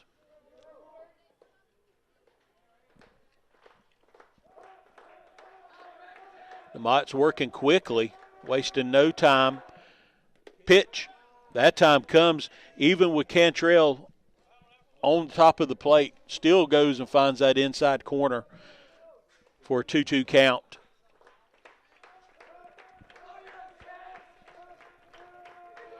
DeMott's pitch. Oh, come with the off speed and catches Cantrell off guard, and Cantrell goes down swinging. So the Bulldogs 1 out away from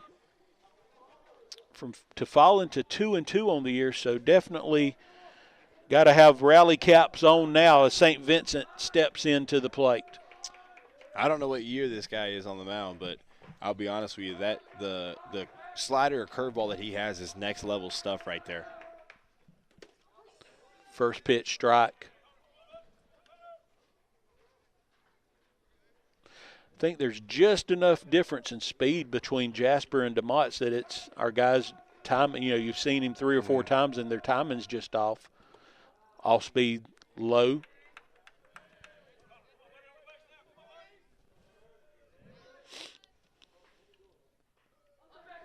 Be interesting to see just threw that breaking ball if he comes back with another one or if he goes heater here.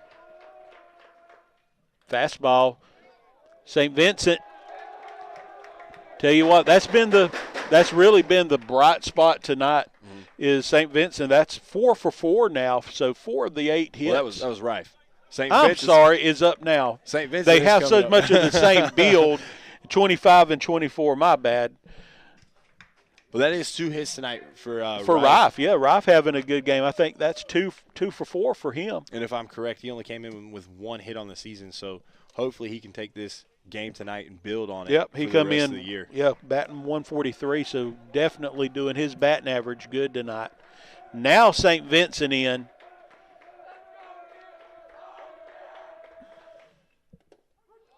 Takes the first pitch for a called strike.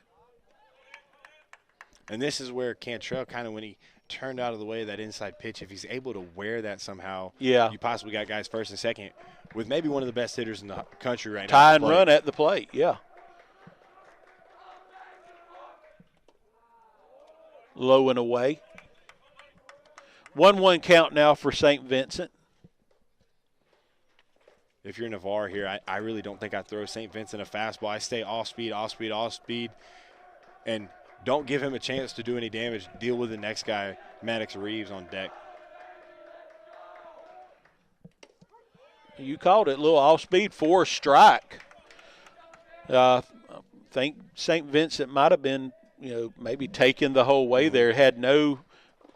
Did not look like he was weight back on that back foot, ready to pull the trigger. It was a take all the way, it looked like. So 1-2 count here. DeMott goes over to first. Pitch gets by the first baseman on the throw over to first. So that allows Rife to get over to second base. And if you're that run doesn't mean anything. It doesn't matter. Yeah. If you're the Navarre coach, there's no need to pick off there. No. You got a guy with 2 strikes and 2 outs. Go attack the hitter. Yeah. Just not a smart play right there by the pitcher. But, back to his breaking ball, it comes out on the same plane as his fastball. It doesn't pop up out of his hand. It comes out flat. So it's deceptive. It's hard to pick up for the hitters. 1-2 pitch in the dirt. Good job by the catcher staying in front of it. Evens the count up at 2-2. And another off-speed there. Like I said, I just don't see the reason to throw St. Vincent a fastball here. I would stay off-speed. And if you walk him, so what? Go get the next guy. Right. DeMott's to the plate, in the dirt. St. Vincent swings and a miss, and that's the ball game. So Navarre, after giving up a 2 spot in the first 2 innings to the Bulldogs, end up pulling this one out by a final score of 5-2. Like we was talking about earlier, turn right back around, got to lick your wounds real quick, and get ready to go over down Highway 90 into Santa Rosa County to take on the Pace Patriots tomorrow night. We'll be there for the call. That game time will be right around 6:30. So be sure to join us either on YouTube or on 104.7. Appreciate y'all joining us tonight. Tough loss for the Bulldogs as they fall to 2-2, but get to turn right back around and play a good club and try to get back to above 500 tomorrow night. For Blake, this is Dusty, wishing y'all a very happy and good evening.